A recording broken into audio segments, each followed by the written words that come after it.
when you go all in on something, I would say that does take conviction. Now, your conviction might be how many coming from chairs are you principles. sitting on right now? One. Are you all in on the chair? The point really is you put on one pair of glasses. You've got one pair of AirPods right now. You're looking at me through one screen. You're using one microphone. That's a one microphone. Like, you trust it? Is that conviction? Seems kind of scary. Why don't you diversify? Why don't you use 10 microphones? The point really is things in your life. Do you drive in 10 cars at the same time or one car at one time? Do you drive down one street? Aren't you afraid that you're driving down one street? Do you take a different way? You know? So my point really is, if you're you get on one airplane, are you convicted? You put your entire family on the one airplane, aren't you afraid?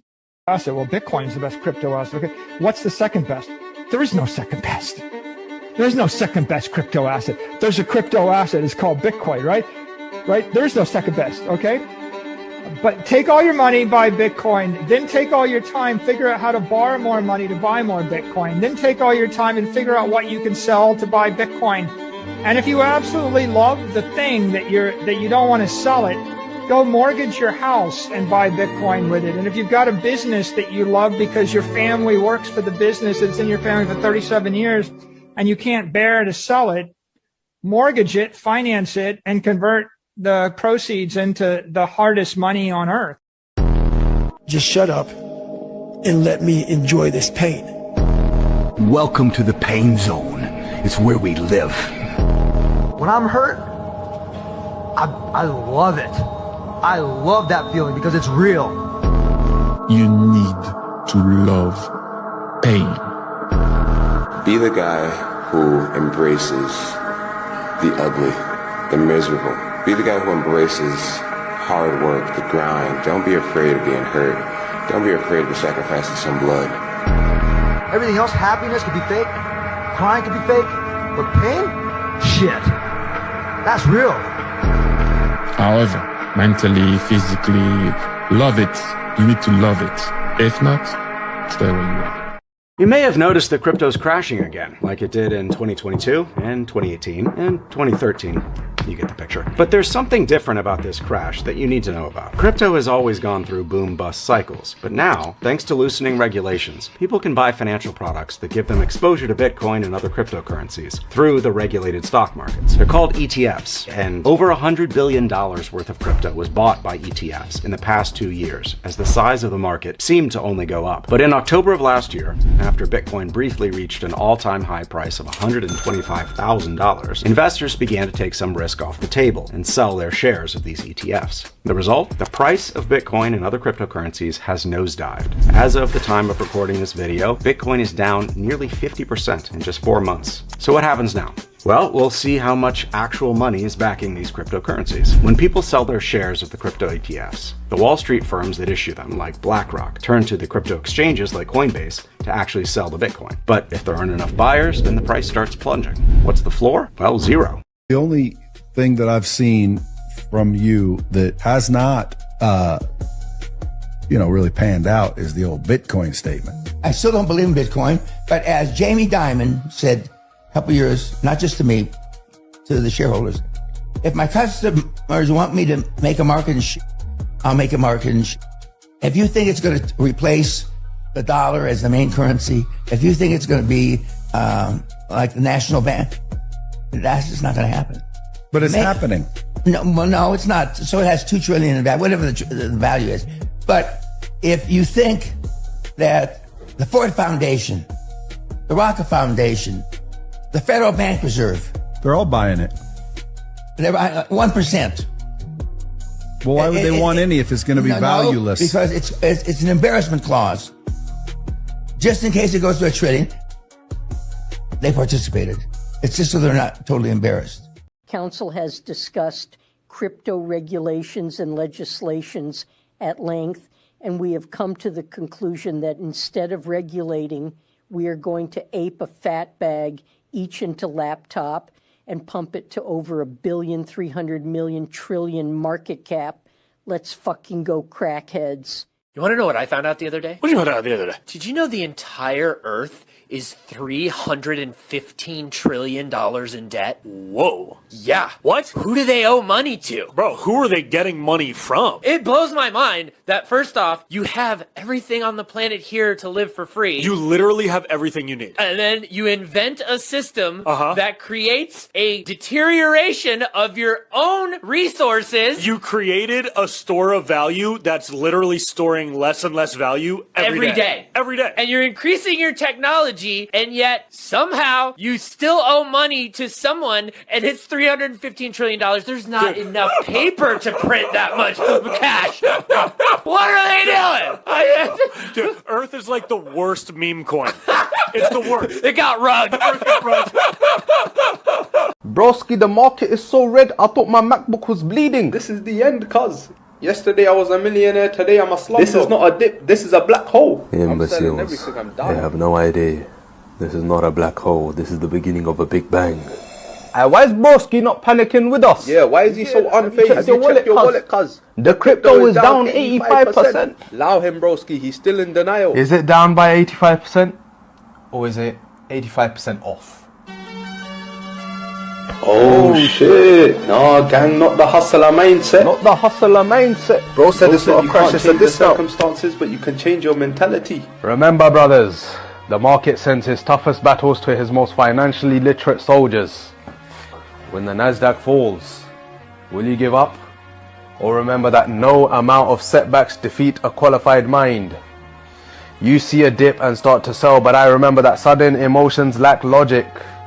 Down isn't permanent. So I invest more into the S&P because I was born to struggle and persist. Nah, man, how does he do this guy knows something. Broski, was you in the board meeting with Donald Trump? So tell me, brothers, when the crops go dry, will you sell your land or sow more seeds, knowing that the harvest will always return? He's really got that hustler mindset. Bro's got that JP Morgan mentality. That's that quarter discipline, cuz. Yeah, gang. Yeah, a few individuals that make it out, cuz. This guy's one of them. I'm interested in getting a new property. What's your monthly income?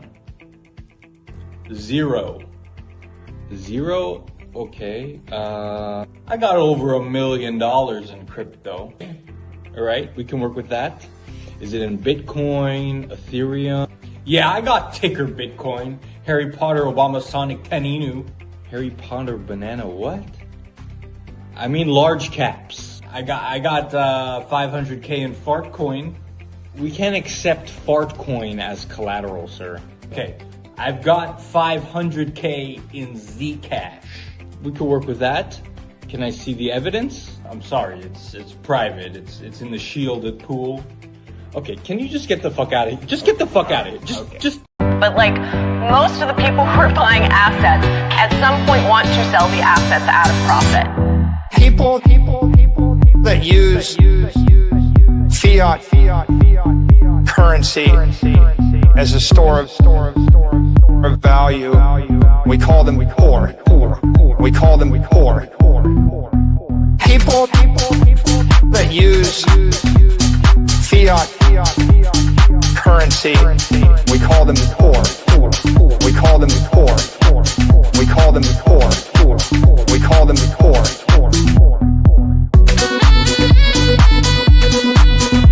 There's a name for them. We call them poor. We call them poor. Okay. Genuine question. Butt or boobs? Bitcoin! By the science guy. Bill Nye, the science guy. Bill Nye, the science guy. Bill. Do I have your attention now? Do I have it?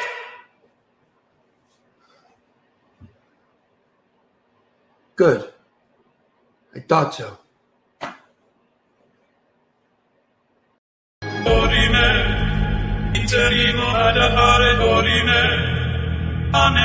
Ameno, lancere, Punky,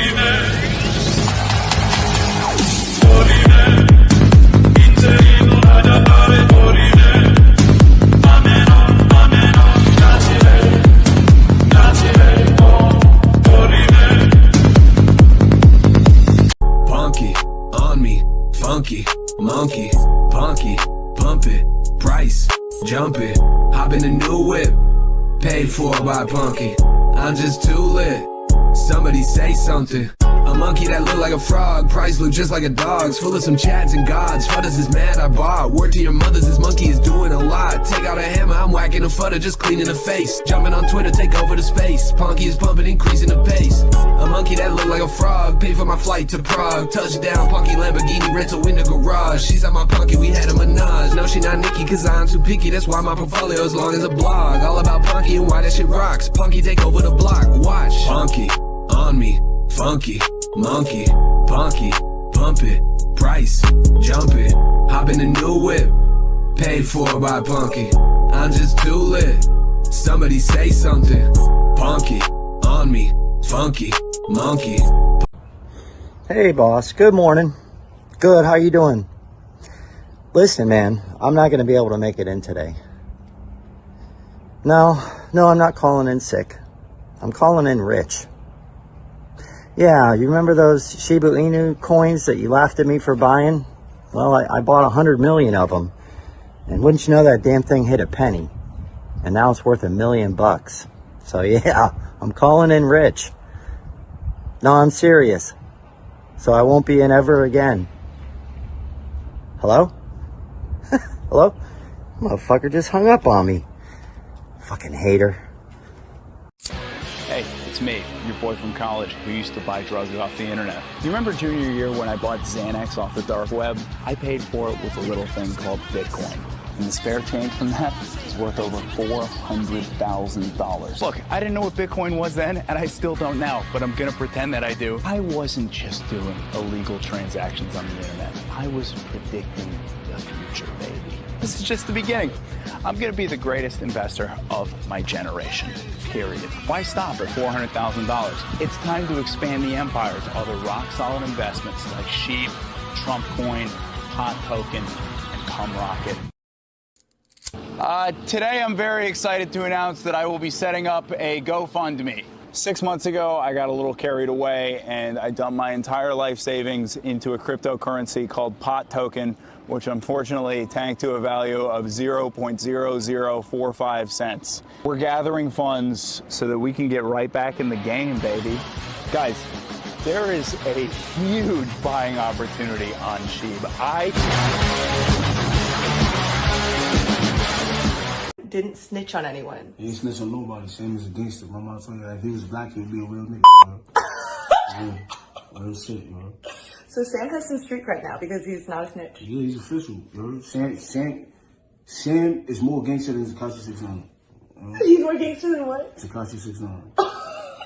Sam Bankman still on all 10 toes. Tekashi, you ride it. It's a whole lot of money in this motherfucker.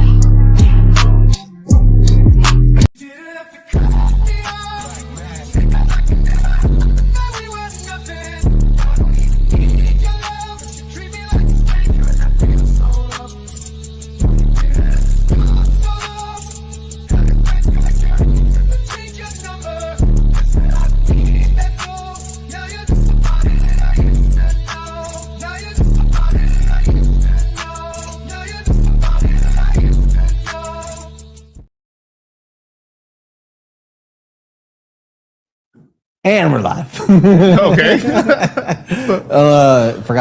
I was like, which one do I unmute it with? Right. My bad. But we are here with episode number 978 of the Cultivate Crypto Show, going through the anger, the depression, or the start of the disbelief phase, according to the Wall Street cheat sheet, Psychology of a Market Cycle. We're going to talk about that today. Where are we? Or have we not even hit true capitulation yet? Right. Depends on who you ask. Some people say we're at the beginning of a bull market that will never end, Miguel. A super cycle, they say. And then other people say we will never recover. It's all going to zero. We will hit 30K or below by the end of this year. Oof. Neither of which is really true. 30K seems kind of aggressive. Yeah, exactly. Somewhere in the middle is where usually the truth does lie. We're going to be talking about Bitcoin 4-year cycles, 4-year cycle targets. We're not only going to be looking for where on the downside would we be going if we continue down, but also once we do recover and go into a bull market, where can we go? What are the possibilities? How does this tapestry work? And we are joined today by our illustrious colleague here, Wild Miguel, aka Dollar Cost Crypto. Woo! I got Kazan end up having to give me the Mongolian noises. What's going on, you guys? Very interesting day. It always is interesting, man. There's so much news coming out, and I'm pretty sure you got the article on Trump Crow. Oh, I got that too. Yeah. There's some news, man. We're like, a bit man, of news actually. Fuck, man, it's looking more and more every day, man. We're gonna have a lot of action this quarter, man. Holy shit, man. Yeah, it's gonna be a fun one. So we do have the crypto mindset course live for you guys. Just go and scan that QR code there, and it'll take you right to cultivatecrypto.com/shop, right into the crypto mindset course for Q3 2026.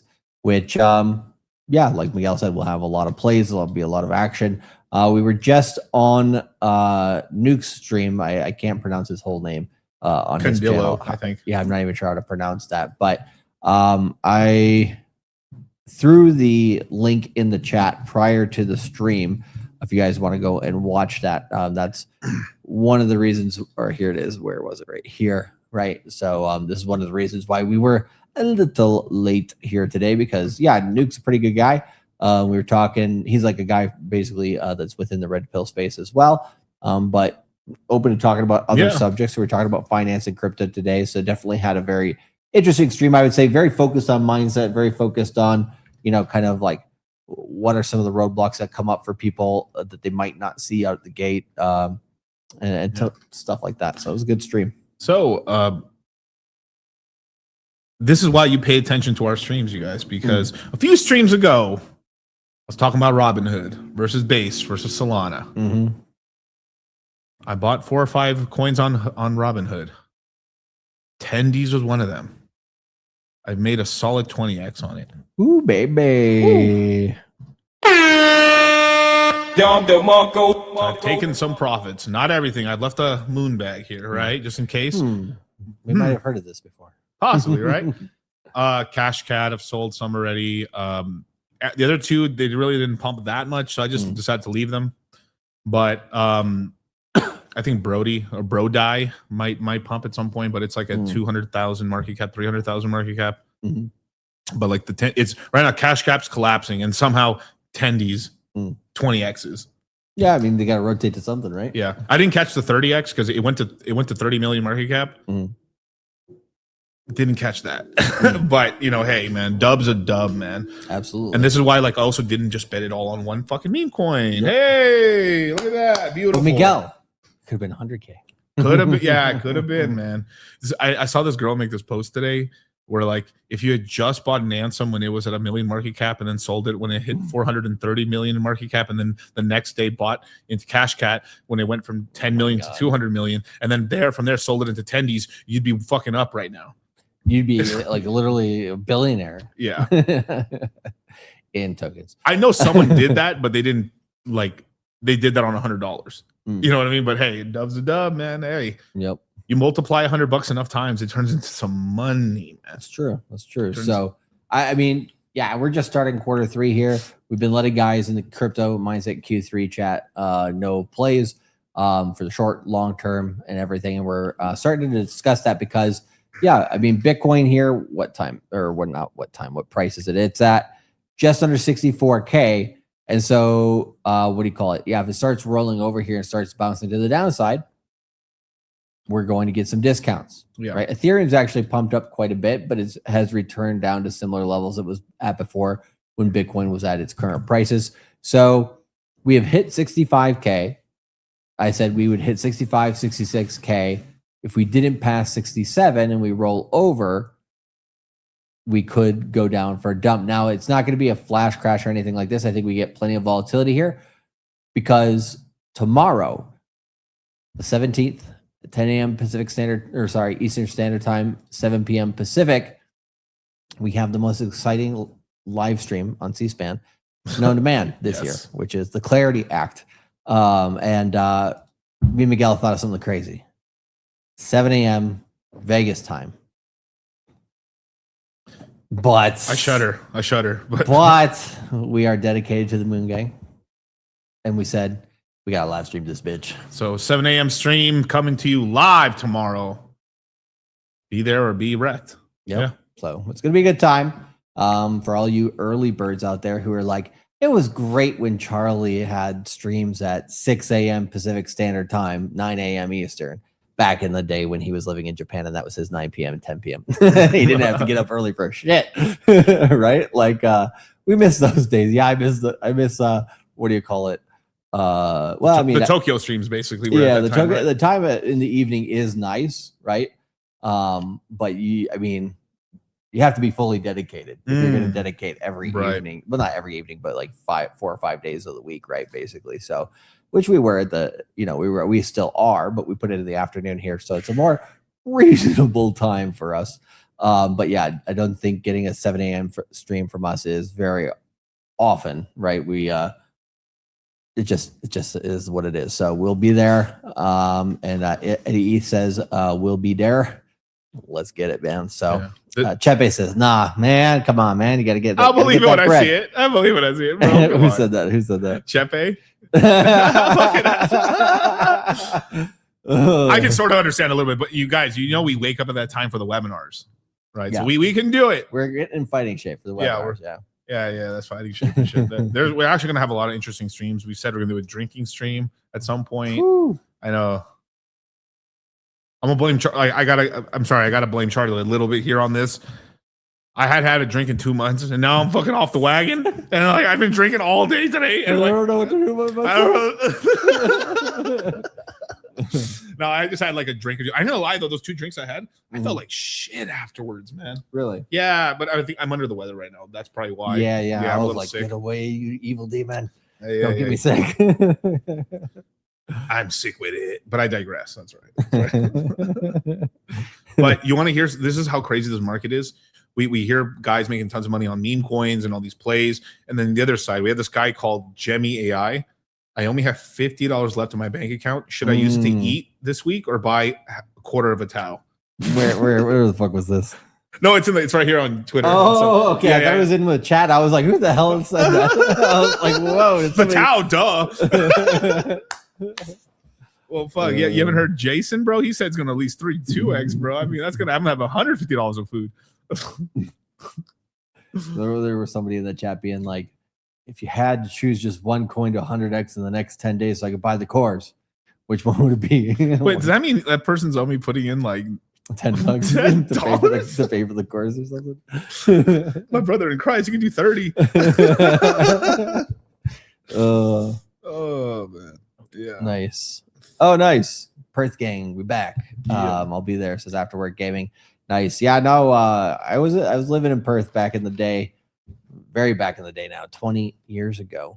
For about 6 months. It's a good place. Go down to Fremantle for some. What do you call it? What's that called? Fried fish again? The British shit. Fish and chips. Fish and chips. Yeah, they had the best fish and chips I've ever had in my life. I would imagine. Which right on the wharf there, so good, but you can only get so far with fish and chips. Like, you can make really good fish and chips and it's really good, but it's still fish and chips. Right. But also, well, actually, isn't that supposed to be like the most remote large city in the world? Yes. Basically, when I was, they were like, where do you want to go study abroad? I was like, I don't know, Australia sounds pretty cool. I heard they have good beaches. Yeah. And then from Minnesota, I was like, what's the opposite side of the world from Minnesota? Where could I go? And it's literally right in the middle of the Indian Ocean. Fuck. There's an island called St. Paul Island, which is also the capital of Minnesota, like right around where the opposite side is. Right. Which is funny. But what do you call it? You either have to go to Perth, Sri Lanka, South Africa, or Antarctica to get close to that region. So I was like, Perth sounds like the best option of those. But Sri Lanka is beautiful, but wouldn't want to, I don't think. Didn't they have like a revolution there? They were like they were like they were the prime minister. It was a couple years ago, right? But it was like prime minister. They fucking tore him out of there. Yeah, we actually did some live streams. Yeah, I think we're yeah. I was like, damn. Shout out to the boys over there. Yeah, Shirlong is beautiful as hell. But it it's pretty remote. Let's see. If Connor won, I would have had a full Bitcoin. Fuck. Government doesn't let you fish anymore in Perth. Yeah, because the Chinese steal it all. Fucking gay. No, that's actually a huge problem they're having. This is both in California and in Australia. Is that these fucking Chinese fishers are like they get right up to the edge of like where is like international waters, and they're basically like essentially it's sort of like how like there will be blood. My straw is gonna eat your milkshake. That sort of thing. So they're like poaching fish that we're like trying to protect or like not overfish, and they're fucking just overfishing our fish. Damn. They're doing this in Japan too, but Japan's been fighting back. But Japan don't take that shit lightly. Like fish is like the industry. Yeah. They're like, you're gonna come fucking with my fish? I got a samurai sword. Yeah. Let me cut you. Right. Yeah, that's the one thing. Chinese people, they'll fuck with Japanese people to a point, right? But then when the what do you call it? The World War II comes out, the Japanese side comes out, they be quiet real quick. Let's see here. Oh, dude, you know Zach ZBT? Yeah. He's now, I don't know, he's late to the train here, but he's officially said Ledger's the worst fucking possible wallet you could use. Thanks for agreeing. Yeah, we've been on this one for a while. We have been on that one. We've said it in the course. We've said it on YouTube. Said it literally everywhere. You can never trust the French. But he did say something a little spicy, which I can understand. This part is like he said, there's basically no reason to use a hardware wallet. Yeah, I get some of his reasoning because he's like, and my solution is a clean iPhone, and it's like, yeah, but it can work for somebody could just literally just take that. Yeah, you know what I mean. Like, I say, there's arguments for it. There's like if your OPSEC's all good and you're not publicly faded, you can do. Yeah, it should be safe. Honestly, I know people that are holding like fucking a stupid amount of money just on hot wallets for no reason, but yeah. They're pretty low key, and they're doing everything they're supposed to. They have dummy, they have like a crypto specific, everything basically.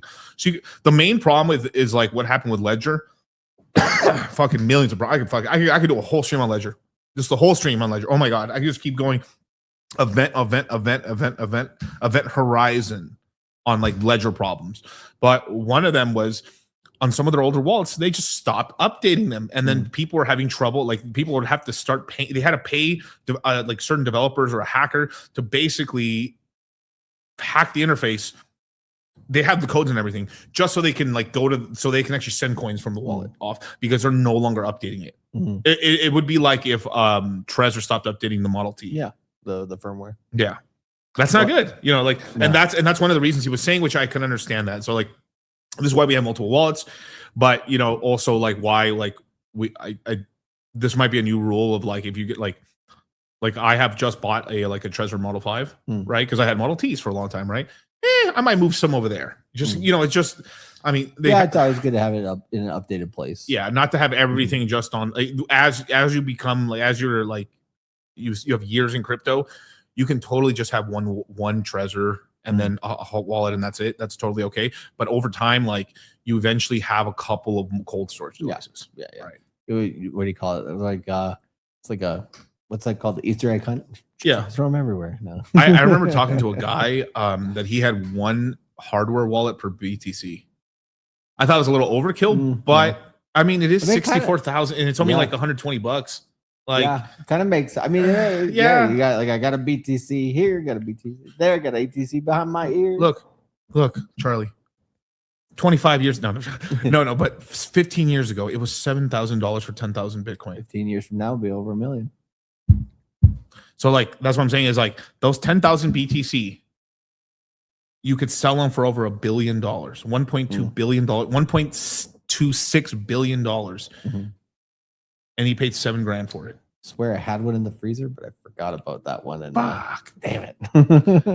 In 15 years, one BTC might be $1 million or more. That's probably gonna be more than $1 million. But I think it'd be at least $1 million. Yeah, that's what I'm saying. That's a 20x. Yeah, in 15 years. It goes fast. Now I'm not gonna lie. 15 years ago was like kind of a long time, even in my perspective, because that predates me even being in crypto. I mean, how old was I? 20. Yeah, well, I mean, 15 crypto 20. is literally almost 16 and a half years old. Yeah. So yeah. But if you could do a lot of 15 years, like, yeah. Like, what do you call it? When you see like Roger Ver versus Brian Armstrong versus Eric Voorhees versus, what was that guy named? Charlie Shrem versus, like, it's interesting to see kind of how far each person got in that time. But I'm like, damn, if those guys can do that shit, like, you just got to find that early opportunity and stick with it, basically. So, but there were some interesting comments here in the chat. We had J.R. Jacob say, W. Charlie and Miguel joined the Crypto Mindset course last night. Moon Gang, baby. That's right. He's getting that chicken, baby. And Karn says, steak Fritz over fish and chips. Interesting. Can't say I've had steak Fritz. I think I've had something like that. Like, it sounds like an appetizer to me. I think we have had it. We had it at some Moxie's, right? Yeah, Moxie's. Oh, you're right. Is that the same? I'm wondering if that's it's the same fritters. thing. Yeah, it's cut up. Yeah. Yeah, it was yeah.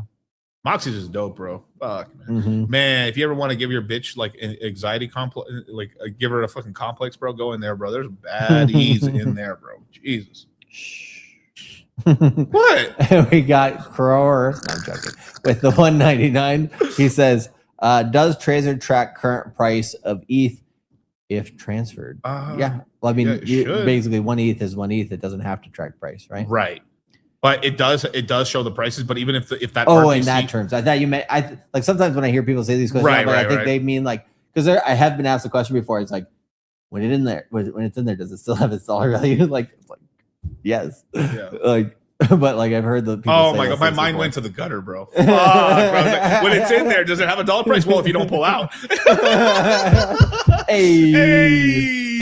Oh. The dad jokes are only going to get worse over the years. Oh, I know.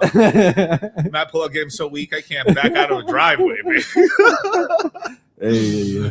But yeah, there are. Yeah, you can see dollar price within the app as well. But if the RPC went down, you could still transfer. I mean, well, technically, if all the RPCs went down, but let's just say the Oracle that gives like Ledger the price feed, if that went down, you could still send like 0.1 or 1 ETH basically, and that still should work.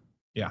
And you'll know right away if it doesn't work because it takes 13 or less seconds for it to send a transit. So you would know within a minute. You're like, oh fuck it, yeah, it didn't send. And then you're like, yeah, you got to figure it out. Probably update the firmware. Nice. Chepe said, Charlie, you cutting your hair tonight or tomorrow? That way I can leverage straight to the downside. The answer is neither, sir. Ha, joke's on you. You guys won't know, but he'll cut it on the 29th. I'm going bald, baby. That's already damn. Wait, how about I wonder how many views we would get if I decided to go bald for a stream. Probably not enough. Not enough.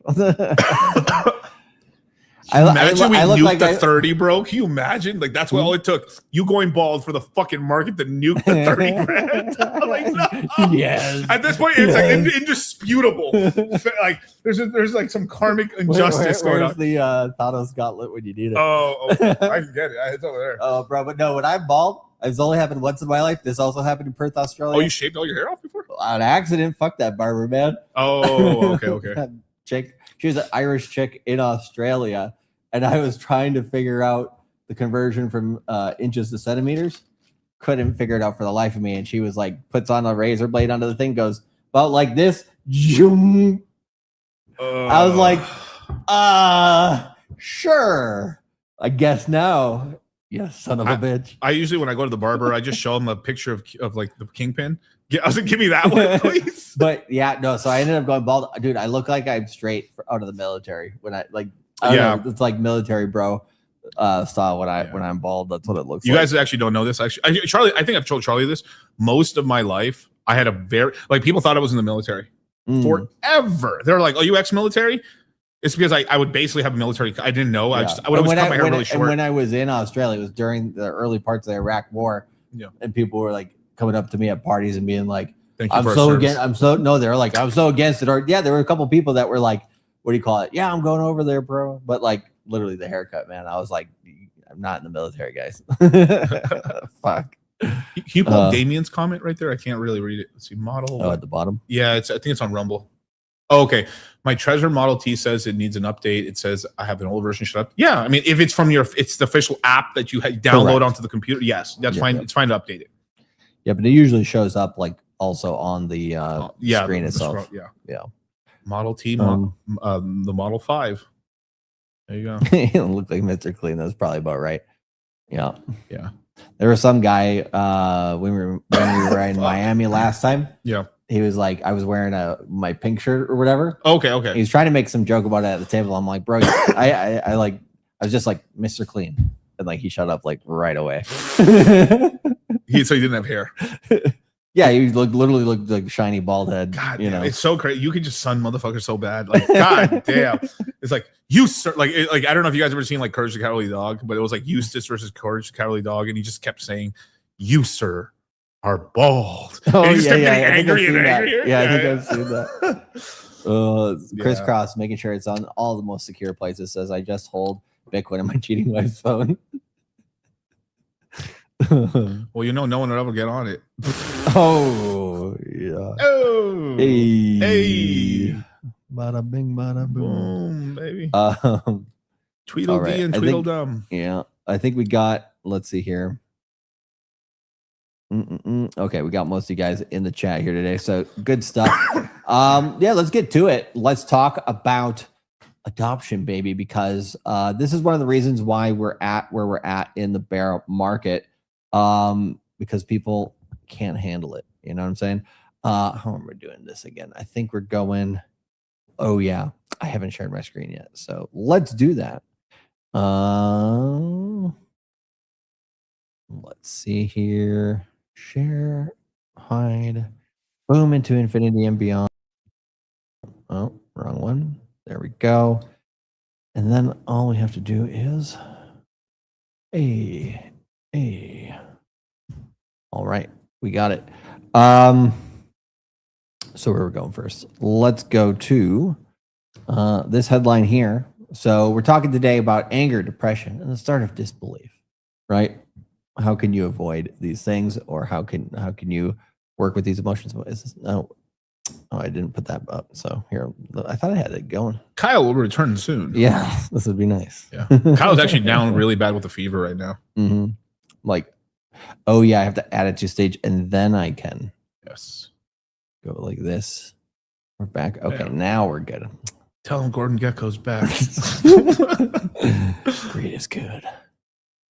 All right. So this headline here might not spark any of those emotions in you yet. Anger, maybe. It depends. But we have this is the month of July is where we're going to start slowing down how I wouldn't say we're not going to get any big moves in price. Of course, we're going to still get big moves down and big moves up from time to time. But in terms of the crazy capitulation to the downside, I mean, we had 5 months of straight downside on Bitcoin. I'm not going to say the worst is over, knock on wood, right? But we've gone down pretty far in terms of price and then also in terms of time already. 4-year cycle wise, we only have about 3.5 months left, which is interesting because we're putting the crypto mindset course right at this time. I'm like, how do I get rid of this fucking Nissan commercial? Except for, well, it just stops. Well, you have to buy, bro. Like, yeah, right. But no, where was I going with this?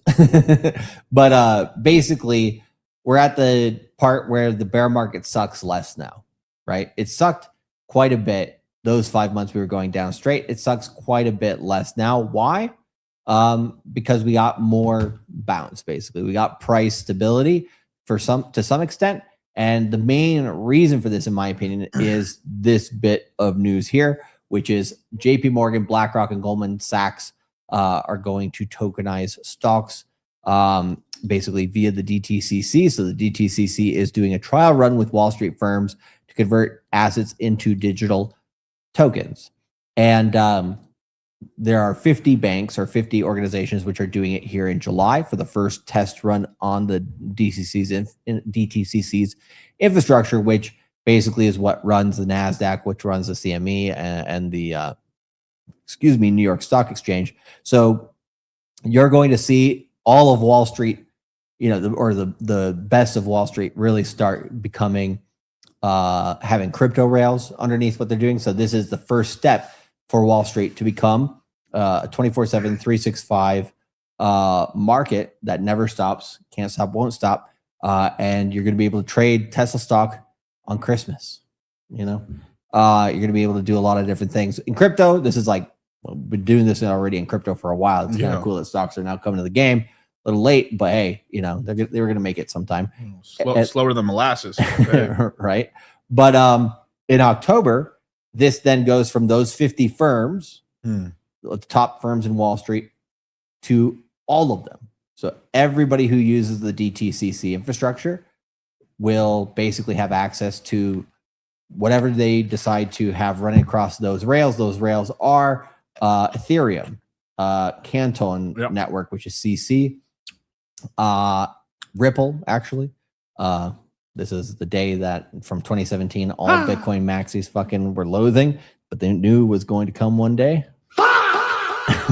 Why? Yeah. This is not the adoption we wanted, but it's the adoption you deserve. Yeah. And what else were they using? I think Solana, and then XLM will start being used in January. And pretty much by the time, they start once you start seeing the DTCC is now using XLM at the beginning of 2027. Okay, now it's game on for Wall Street because they are fully capable of bringing real world assets to the masses. So this is going to be really interesting because we're going to have a lot of AI stocks that are booming, a lot that are making moves kind of similar to crypto coins.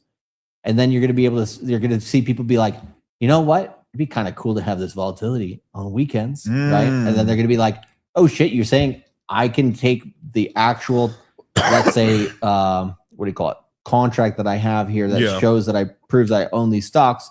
I can go bring that over to a platform. They'll verify it. They'll give me those on chain. And those are limited in supply. Like they're not funny money. They're derivatives, right? They're not the actual thing, but I have proof now that essentially those are mine. I can trade those around on the weekend, bring it back to the other platforms later. Sounds pretty cool, right? You're going to get some degens coming in. And a lot of those, Wall Street, man, they are the degens. Yeah. Like they'll do anything. Like they'll bet on freaking flipping coin flips, right? Yeah. What was it that Jordan was betting on before Bulls games with that guy with the funny ass white hair and that? Yeah, that guy. They're basically who can throw Quarters, the quarter. right? So the quarters, if it hit the wall, the closer it stayed to the wall. Right. Just he got him on the stupid first shit shot. rich people do. Fuck. Jordan was pissed. Well, bro. poor people too, but yeah. Jordan was, you guys haven't seen The Last Dance? It's one of the best series I've seen ever. It's so good, bro. Very good. Obviously, from somebody's point of view, Right, which right. was Jordan's. Like it's Jordan's. like I have won the war. I get to make history. I get to make the history, right? Yeah, because right now we're like And there's some bullshit in there for sure. because like right now in like sports, I don't know what's going on, but like we are not in a dynasty. We're not really in a dynasty like era right now. In the NFL, we have been, but For which teams? For the Patriots from the beginning of the century, and then the I'm- Kansas City Chiefs. No, most what I mean is recently. like in this current time, the yeah, last Kansas like, City Chiefs have been yeah. the last dynasty.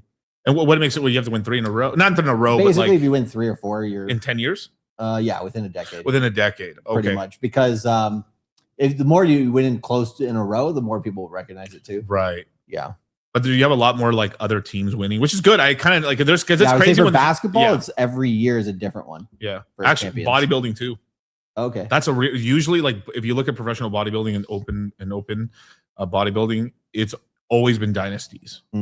Like Yeah. it's To be honest, I very was getting strange. pissed in baseball when it was like the Yankees have won. Oh Or yeah, the they- 2000s. Oh yeah. Oh my god, bro! Like the Yankees, what in the early 2000s? If you go back throughout of all baseball history, they won like a quarter, one in every 4 World Series or some fucking bullshit like that. I'm like Shout out to pissing the me off, man. Shout out to the boys. But, I was so happy for they- the Cubs to winning finally. Yeah, It's like well, in that- 108 years. 108. Yeah, well, and in that same decade, Yeah. the Yankees didn't win one for the first time ever. Which was beautiful. Beautiful.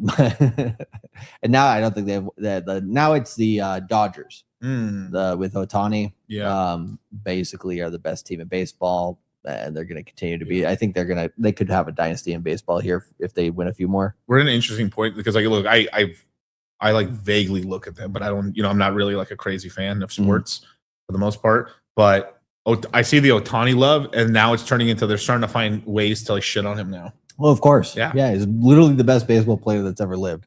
Like statistically, everything. Like he's already done more than Babe Ruth. No, I can see that. Yeah. Which is basically what do you call it? Because he's basically pitched more, right? Yeah, he pitches and like because Babe Ruth did that at the beginning of his career, but it didn't last because they basically were like, you're going to get injured. Yeah. And so he decided to stay only doing batting. Whereas Ohtani was like, I'm going to get injured. Fuck it. I'll try. Right. And then but he has like what? The difference is he has a world-class regimen to maintain his body and everything for millions and millions of dollars. Babe Ruth's diet was terrible. He smoked like 20 cigars a day. I think he had a couple of hot dogs. He drank beer. His breakfast was kind of good, but like it was like holy shit throughout the day. That was 2 porter steaks with like covered in fucking butter and god damn. Dog. You gotta love it though. You gotta love it. But anyways, we digress, right? Yeah. But kind of coming back to this, right? So if we take a look at all these firms, they're not doing this shit just for shits and giggles. They're not being like, "Oh, we're gonna wait for Clarity Act to pass before we do stuff with crypto." They're like, nah, fuck this.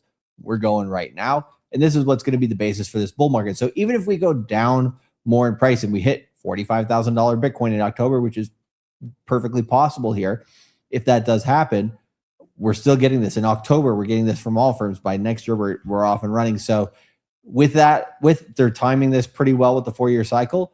So to me, the 4-year cycle has been on point pretty much the last 3 cycles, the last 12 years, right? Pretty much Bitcoin's entire history. It's not changing going into this cycle low. Yeah. What could change? I'm saying it's not changing in terms of we're already at the 4-year cycle low bandwidth, meaning we could have the low in here in June. The likelihood of that's like 15, 20%, right? Right. We're probably going to have it, September, October, November, somewhere in there. If we don't, though, this would be the reason why as well. So this will be the reason we come out of it very well, but this will also be the reason why if we don't dump from here and we do hold 60K and we then accumulate between, let's say, 60 to 80 for a while, and then we break out, let's say, going into the end of the year, something like that. The reason why this is the main thing is because, this is the way we're going to get adoption this cycle. You kind of say like, hey, sometimes you get kind of 2 similar cycles in a row. The thing that's going to be the most constant between these 2 cycles is that Wall Street is the play. And Bitcoiners, the Bitcoiners that are making over $1 billion, they don't give a fuck, right?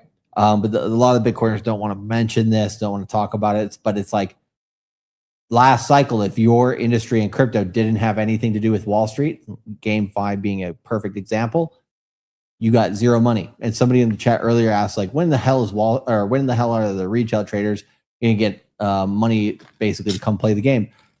Well, we're not near blatant money printing yet, so it's going to be a little while, but probably end of 27 going into 28, probably things will start kind of coming out of the trough a little bit more for most people. We do have the other end of the global liquidity cycle going into that part of the year. So, we have some good times ahead. One thing you were saying on Nuke's show, right, was that a year from now, all prices will basically be higher in crypto, which is absolutely great. So, you don't have to buy at the perfect price. DCAing definitely helps. And then making these plays along the way, like we're doing in the Q3 course, obviously. But then this was an article that went into more details about this. But basically, we've mentioned that.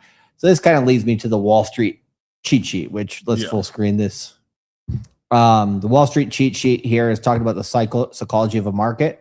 And Nuke was actually pretty interested in this when we talked about it on his show. So we did go through it briefly at that time. But yesterday on your show, I was just kind of making fun of this simplified market cycle right here because this is clearly the action you should be taking.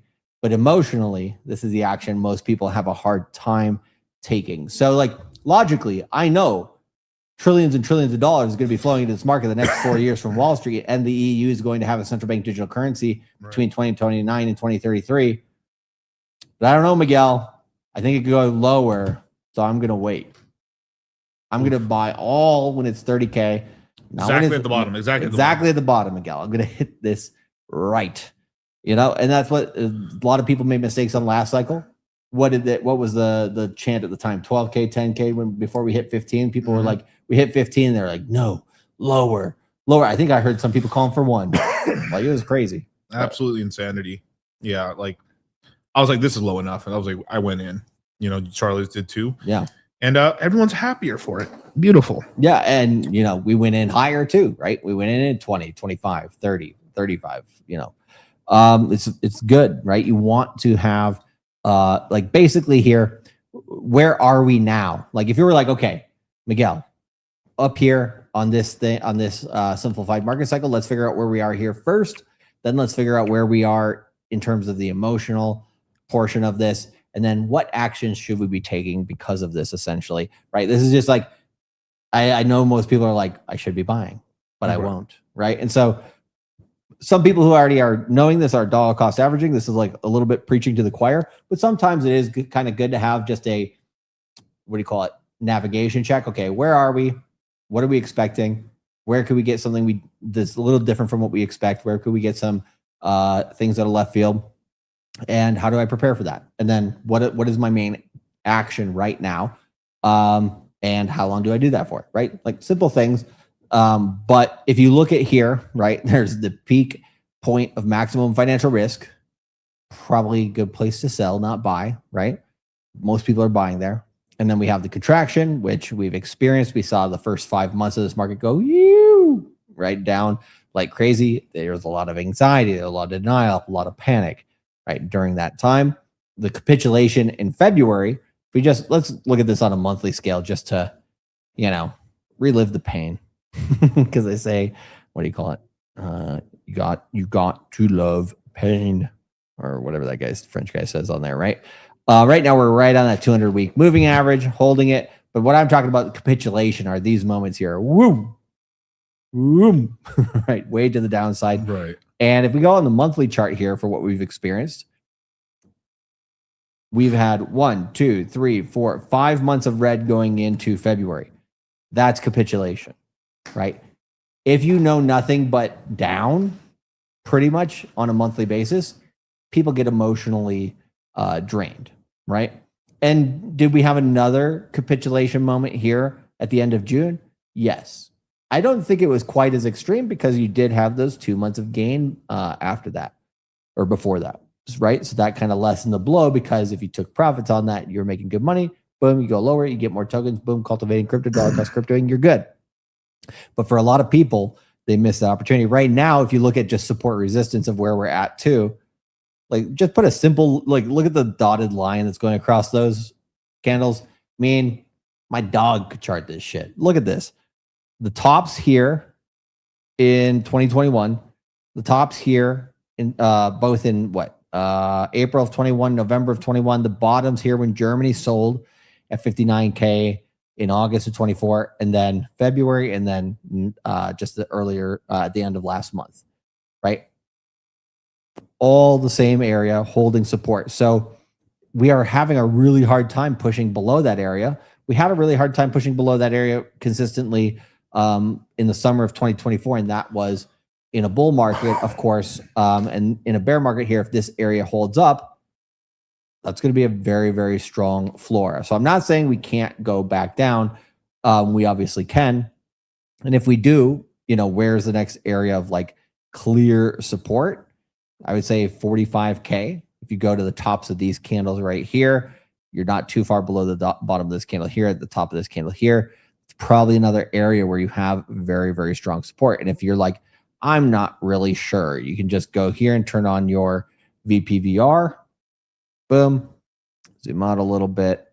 It's not going to be quite as, dramatic here on a monthly. But you can see, okay, we have a big cluster of support here between 56 to 70, where his price slowed down right in that area. So if we drop down, where's that next area of support? Down, if you go all the way down to 37, 38, that's like max pain floor. Going below there would be, in my opinion, extremely difficult, virtually impossible. And that's what most people are expecting if they look at past cycles. But you should slow down at these two areas here, one of which is 43, another which is 47. But going down to basically $1 trillion Bitcoin, that's an area we haven't had a lot of action consistently before. So you'd probably go right through it for a bit, maybe get a wick, maybe down like 49K, and then come back above it, find support there, and then come off. So this whole area, basically 43K to about 52K, that's the area where Not everybody's expecting the low, but that's reasonable to expect the low in October. So we're playing with that in mind. Any of these bounces here, like the one we're getting here the first 2 weeks of July, great. We'll play those. We'll make some money. We'll sell the profit. We'll let it go lower. But if we don't go lower, the advantage of making those plays and being active during this time is that you already have positions too. Right. So then when it goes up, you're making money, and then you already know what's happening, and you're on it basically. So this is the time to make the most money, to be the most focused, because if we're coming down here, we already had that big capitulation right in February, and then we had this bit of a move up, and we've come down. What, like, out of these three emotions, or let's say out of these, three emotions, which one do you see the most, Miguel, in the market right now? I know we got a mixture of them, but anger, depression, or disbelief on what's happening. Like, I mean, you could go earlier too with panic or capitulation, but panic was basically when everybody's like, sell, sell, sell. And that was, to me, more that 5 months straight down of red. Right. But how do you kind of, because there's a lot of situations like in the market that we're seeing, what do you see kind of with people's emotions on crypto Twitter, YouTube, in the courses? It's kind of a mixture of like, I mean, this doesn't make sense, but it's kind of like denial. Like kind of like hopeful optimism. It's going to go lower. That's the denial part of it. So it's not denial that the bear market doesn't exist. It's denial that the bottom's not in, or like we're not close enough to DCA. They're holding all their capital. It's going lower. So they may have fucked up in the bull run a little bit, or they're trying to. And I understand the psychology. You're trying to maximize cash, but sometimes you just got to go. Like I've just And those are the people who are paying attention, who are still here. Yeah, for sure. But it's definitely an anger to depression sort of side of it. Like that's really where we're at. And I don't really, for me personally, I don't ban people from chats very often. Right. We try to be like, we know you're a spurg, bro. We've warned you a couple times. Just chill, But sometimes people are like, I can't. Right. And I can't control my own emotions. I don't know who I am. Right. Or let's blast trend now. Well, all right, bro. Well, sorry. We got to let you go. And I did that. It was going into early to mid-June, basically. Haven't had to do that in a long time. I would say that's definitely the anger phase. Right. Depression, that will come if we do go lower into like the 1 trillion or below price. The people in crypto are going to be like, ooh, this is a juicy opportunity, of course, right? But the people just in general will be like, fuck, man, Gemini might go bankrupt. Shit. Are you not entertained? Are you not entertained? Companies go bust when we hit that phase. But I do see some depression in markets, people being like, man, I got to wait for that really, really low price. I'm not even going to try to trade right now, even though there's tons of new opportunities on Robinhood, and there's a giant new chain that's going to basically be a monolith here in this market for years and years to come. But no, man, I don't want to be early in that because I hate money. You know what I mean? Like, I don't know. There's just like, there's so many people who it's kind of like the black pill. Yeah. It's like doomers, bro. The doomers, right? It's like, why even try? Like, I'm just ugly. These bitches are going to hate me anyways, right? I mean, there's so many people complaining right now that like dating in America's cooked. I didn't bring this up on the stream because we were just going over finance and stuff, but maybe it's you. Yeah, exactly. Maybe you just suck, Now, am I saying, maybe you're a toxic personality. Also, if you're competing in a very high competition area, that's a bit of it and shit too as well. And now, obviously there's problems in America's dating culture, but here's the problem. There's problems everywhere because everyone has social media. Now, there's just countries that just have less money, so you're more sexier there because you can outcompete the locals, or you're just more different. Yeah, like you could go French dudes slay here in America. You could, yeah, exactly. I mean, you could be, what do you call it, a black dude going into Norway. Yeah, right. You'd be like, hey, you might not get treated nice everywhere, but hey, he's interesting, right? Might be a white dude going into Japan. Might not be treated nice everywhere, but hey, he's interesting, right? Or you might be trying to think of where an Indian would go. Where the Jeets go, Miguel? Where the Jeets go? Silicon Valley. Oh shit! Yeah, shit. Pajit. Ramen class, baby. It's funny because it's true. Yeah. That's actually a big thing they're talking about right now. Is like, well, everyone thinks Indians are smart because they're only letting the top of the caste system come immigrate here to the United States. He's like all the other castes and stuff. They're basically in India. There's reasons why shit's so fucked up because the people left over are all retards. And this is why you have a positive like. I thought it was a bit I thought it was a bit much, but I sort of see the argument for it because it's you're pre-selecting who goes over there. Yeah, and then they're only hiring their fucking family on top of that too. So like, damn, you know. Hey, nepotism for the win, right? Yeah, Boogie went to Japan. He's like, Mexicans do good in Japan. I know he had a lot of fun in Japan. I know Boogie had fun in Japan. So they say. I don't know. I haven't heard. Many a soapland knew his name. Soapland. But we digress. So we do have a mixture here of this anger and depression phase. Currently, I think we are still a little bit more anger than necessarily depression in crypto. So that means we could still have some more downside. But every rally that we do get here is basically a disbelief rally. And the higher price goes during each of those disbelief rallies, essentially, what would you call it? Like chips away at the bears' arguments more and more and more. Right. And eventually they give up. So if you're like one exercise I recommend people try to do just to like see, like if you know your local bear, right? Who's around you, who's bearish, like just listen to whatever whatever bullshit they have to say. Like we know you're always glass half empty, doomer, you know, idiot who's never going to make any money because you're never even going to try. But I'm going to still listen to you because you're a great sentiment tool for me, friend. So listen to their arguments, listen to their things, because you can basically chart their emotions on support resistance here. I guarantee you when we hit these different levels to the upside, they're going to start flipping back in. It's just I'll say it this way, right? The earlier that they do flip, usually the smarter they are, the closer we are to an actual low. Right. I wouldn't have said this back in December because we can go much lower for much longer. There was no end to there's no light at the end of the tunnel back at that time. December, it was like, God damn it. Like we have to go through a long crypto winter yet, right? Right. Versus now, we're within that band of the possible 4-year cycle low. We could go lower and it would be nice. We get better prices. Great.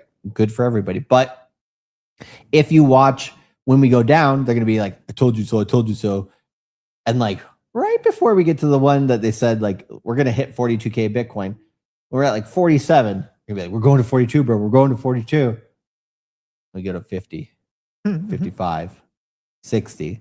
You know, they don't flip until we get past 98, right? If we get past this high here that we had in January of this year, basically the high of Bitcoin in its bear market year, that high right now is $97,939. It's been a while, my friend, since I've seen you at this price. It was nice. Where were you? Right. But here, I'll move it over here so you can kind of see it a little bit better on the screen, because I think that timer is kind of on top of it there. But yeah, so that's the area there that you're going, and you can see the support lines a lot better here now. But that's the price where it's like, if somebody is not bullish by that point, once we cross 100K again, they're stupid. Like they're just very stubborn in their ways. The next area where you have smart people turning bullish would be 82, 83,000, basically the high here that we had in May. If we get above that, we're not guaranteed to be in a bull market. Above 98, we are in a bull market. It's by definition, we are now in a new trend going to the upside. But here, going past 83 doesn't mean we're 100% in a bull market, but it means we're very likely to be. And here we have on the monthly chart, the 12-month moving average. Oh yeah, that's Bitcoin's average price over the course of one calendar year. And I'm not a genius, but it looks like the last bull market, it held that 1-year trend line as support the entire time. That might be useful. Nah. In the bear market, Miguel, every time it hit the 12-month moving average, it's got rejected on a wick. This pattern. What is this trying to tell me? I might have to ask Magic 8 Ball because I don't know, man. I can't see the pattern here.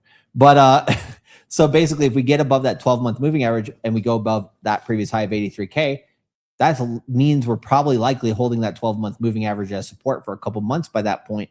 If that happens, that's a confirmation that, yes, we're very likely to be in a bull market. I would say over 60% chance, maybe higher, 80% chance that we're in a new bull market at that point.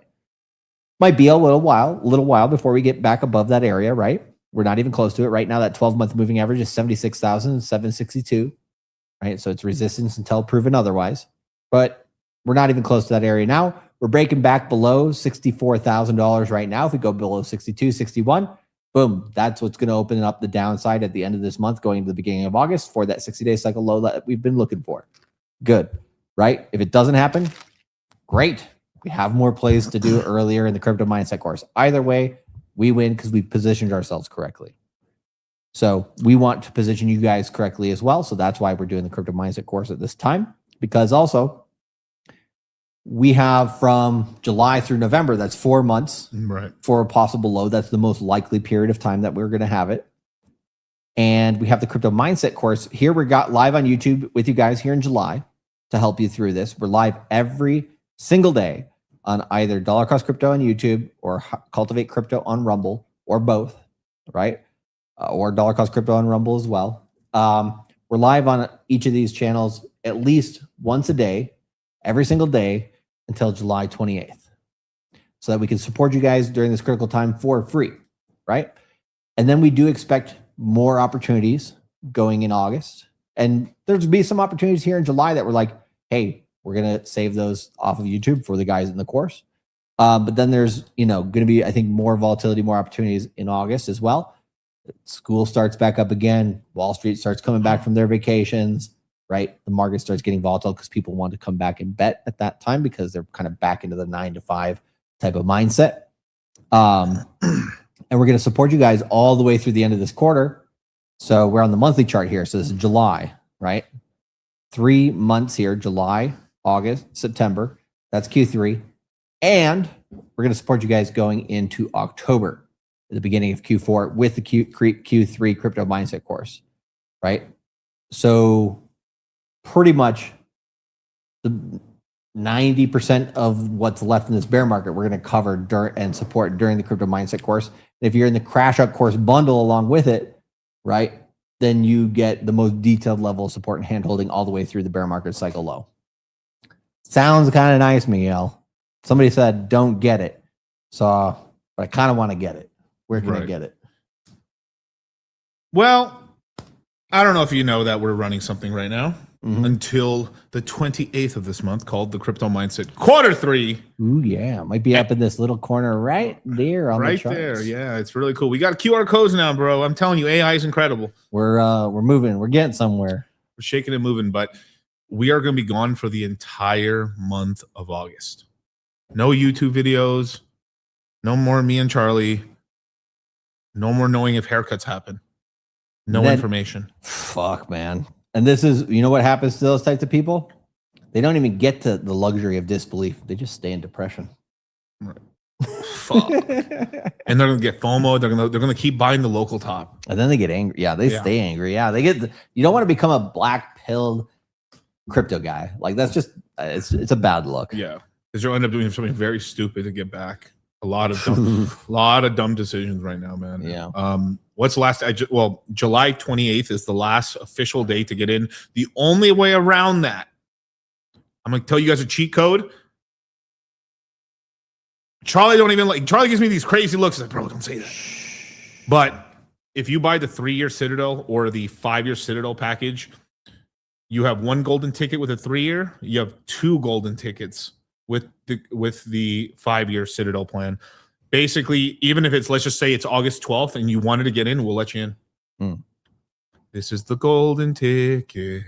It can be used at any time. Now, obviously, if someone asks us, can I use the ticket right now? And it's like, the course is over and we're about to start I was like, bro, use it for the next one, right? But if you're locked out, if it's August 5th, I messed up, I need to get in. You're in. Beautiful. You can always get in. And the beautiful thing is when you lock in the price right now, It doesn't matter what the price course increases to, what the Citadel price increases to. You're grandfathered in. That 3 year, you're here for 26, 27, 28, and 2029, baby. Woo! And if you get that 5 year, you're here for 26, 27, 28, 29, 2030, the lows, and 2031.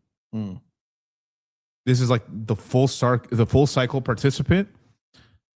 And we even got a full cycle participant chat for the 5 years, guys, as well. Ooh, yeah, that's the. I mean, not only the icing on the cake. Yeah. That's the core of the juice right there. Because if you're in the full cycle participant chat, you're basically an exclusive club of people who are actually that committed to doing that, right?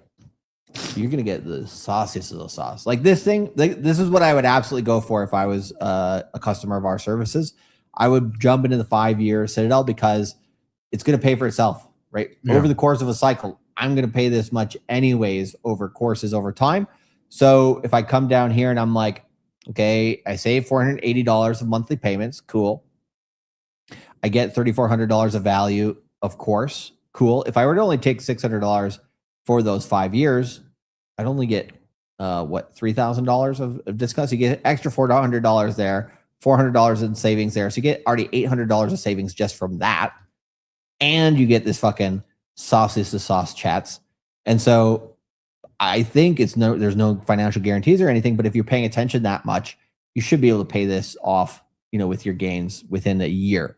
And then you still have 4 years that you're in there basically for free, right? Hell, you could even pay it off within a quarter, possibly. So yeah, it's definitely worth it to get in there. The graph here says, I'll be salty if the market crashes and you all both come back up to YouTube bald. Oh, gotta love it. Gotta love it. We lost a bet and we're just like, brrr.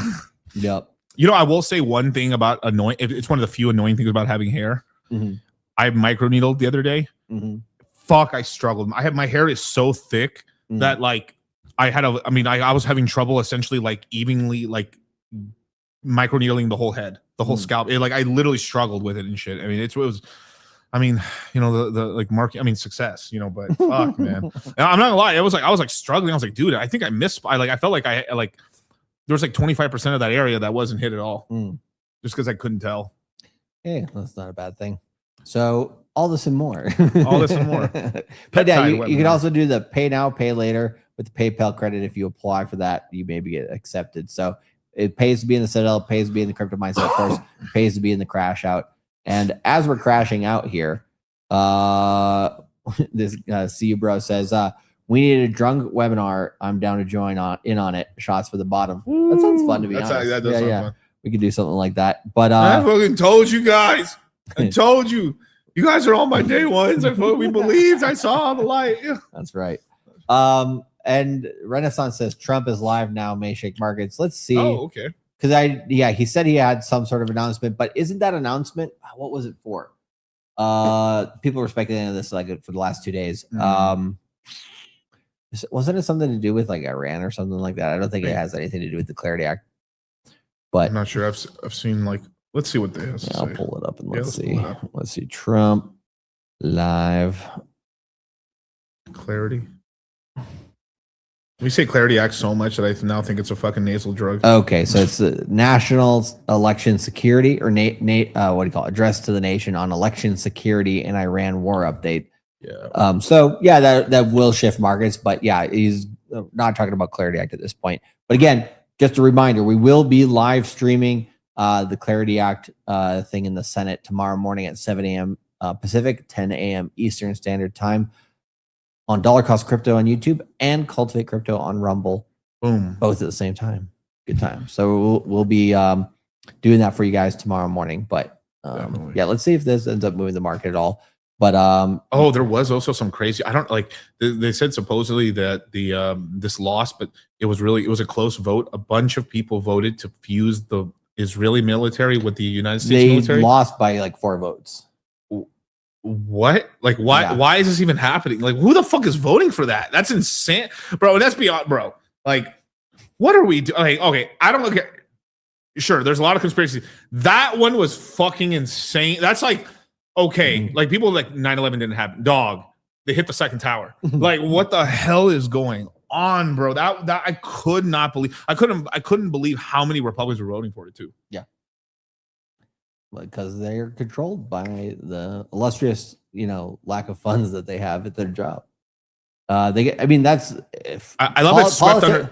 These days we are seeing the most blatant corruption, I think, in American history. Absolutely. That we've seen in quite a long time. We literally had a proposal to merge mine with Israel. Is that really what happened in crypto terms? Like, we was like, oh, the United States government today are the voters, the miners on the United States Bitcoin mining reserve today voted about possibly merge mining with Israel. with Dash. With Dash. The fuck? The fuck? We're considering adding a subnet to Israel on the American servers. What the fuck? Yeah, at least they'll have their own central bank digital currency called the digital shekel. And that's why they had Clavicular over there, I bet. Fuck, man. But yeah, we digress. But yeah, no, like what do you call it? That whole thing was crazy. I think there are some people saying like everybody who voted for that needs to be like double, at least double checked for it, and like see what their alliances are actually. But yeah, we're politicians. There's so much corruption and fraud going on. Like it's not even funny. And like I think most people have given up on it. By now, been like, expected that from politicians, anyways. But it's probably only going to get worse from here on out. I mean, like the next election, we don't even know. Like, who the hell are they going to choose this time? Like, who's going to be our lucky choice of door A or door B? Both of which we're just like, well, I guess we got to choose one, right? Because that's the system that we got instead of actually having a decent choice of people. If I was emperor of the United States. Possibly one day, right? One day, I would just end up doing a desecration on the Senate. The people who voted for it, I'd kill 1 in 10 or 1 in 5, and then make full Stalin. I mean, no, that's a Roman Republic. That's what they did. They said when a legion fucked up really badly, they would kill 1/10 of the soldiers, and they'd make the other ones kill them. Damn, to put them back in line. I think we need to have a desecration. I think that sounds like a little bit like North Korea. No, I'd have it in public. I'd have it on TV. Dude, there was a story of Kim Jong-un. See how long that shit keeps going. What he did with his uncle. He built his uncle in front of like a tank. And bruh. But that first generation, like there was this entire thing where like they were waiting for the first generation to die, and the second generation was fucking crazy because like Kim Jong-un was the third generation. And then they had to take these people out because they were basically trying to coup him. Yeah, it gets crazier bro. Each generation until his sister, who looks like a freaking like crazed assassin of like I don't know, some serial killer. But I want them flogged with the Bible. like I want these people like when they desecrate the other senators who voted for this shit. I think we just go old fashioned. Which one? I can't read it. Stone them to death. Well, yeah, but like you got to have some meaning behind it too. I mean, like. I don't know. I've said this. If I was the Pope, man, I'd crucify. So I'd start crucifying people again. I'd bring that back. I'd start with a bunch of cardinals and priests who fucking diddled kids. Yeah, I was gonna say this is why put these motherfuckers in line. This is why you'll never get voted in. But then you said that, and I was like, man. Look. 10 years ago, right? No Nick Fuentes. 10 years now, Nick Fuentes. 10 years from now, DCC is sounding kind of like sane here. President Camacho, Camacho, man, bro. I had a sick motorcycle though, bro. Oh, when he's like, it's a good movie. It's a good movie. It's the electrolytes. We got Ken Rose with $2 super chat. Appreciate you, sir. All right, but let's get back to the game here. Yeah. Let's see which one is it. But grab the rod. Spoil the child. We are in. We are live. There we go.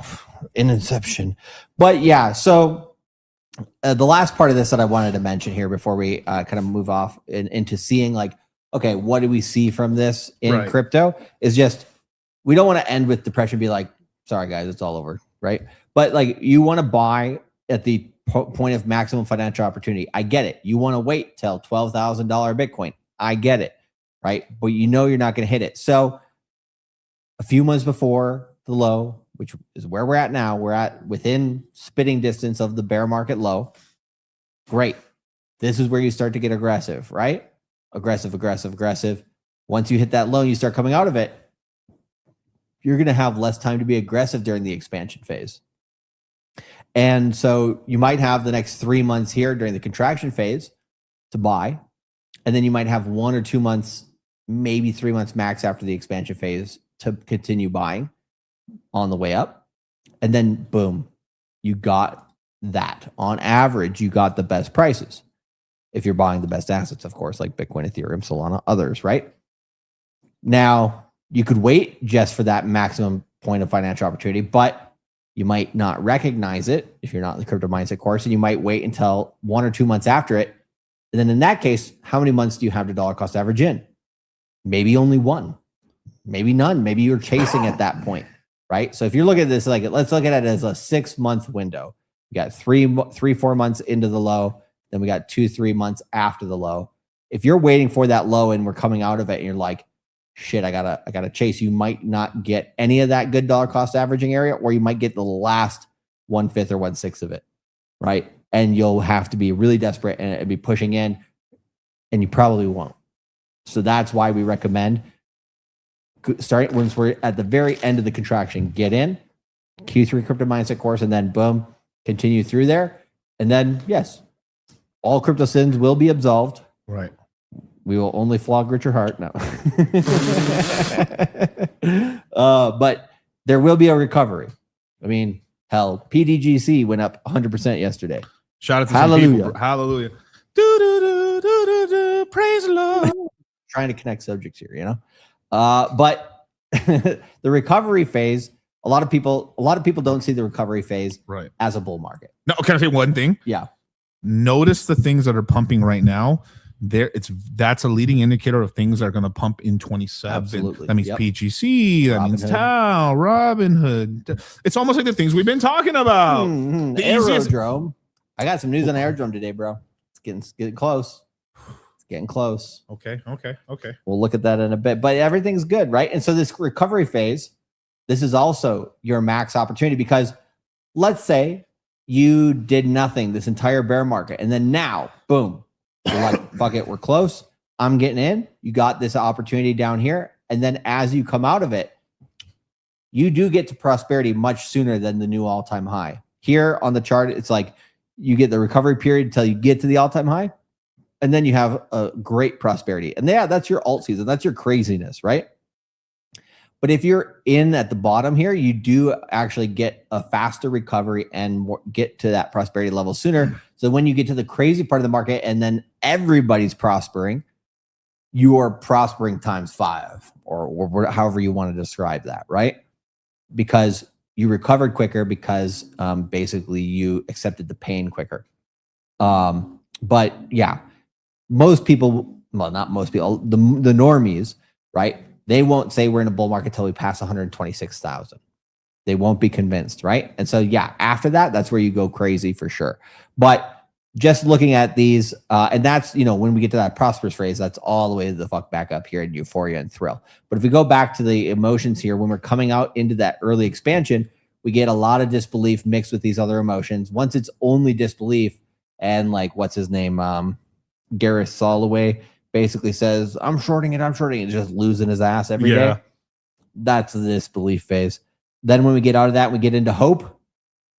Maybe that's past 4,000 Bitcoin. And we're at, hey, all of a sudden we're above true market mean. We're above 111-day and 200-day moving averages. We're breaking out on the Bollinger Bands on the weekly. Shit. We might make it. We might survive. Might. Just maybe. There's a hope. There's a chance. Shit. If there's a might, you can call me All Might.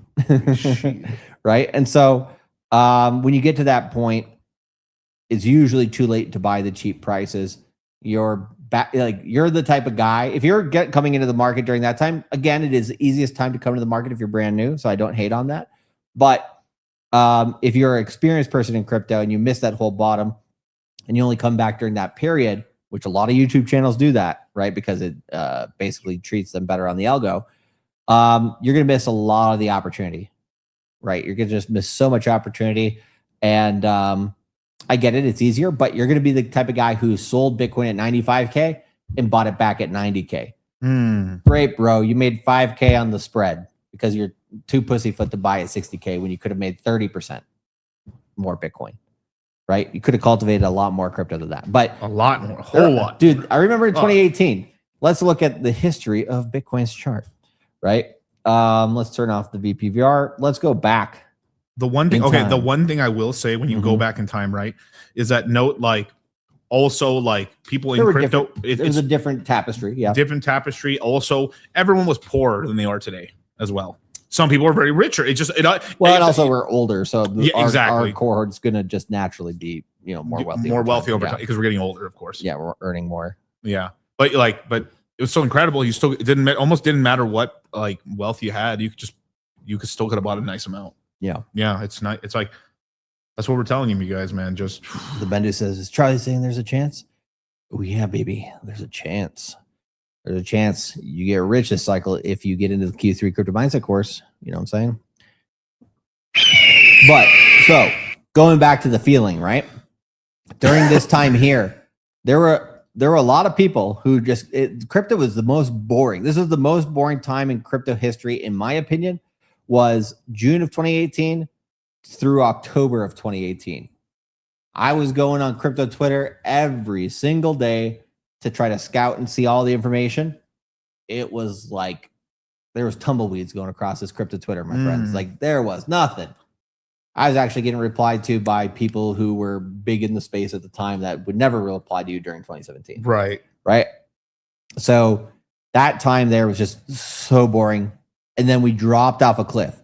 Now, once we confirmed we were going to drop there about 6,000 and some change, I sold whatever I had left. I was trading during each of these bounces here, and then I sold the majority of what I had left there, let it drop. Where did I buy back in?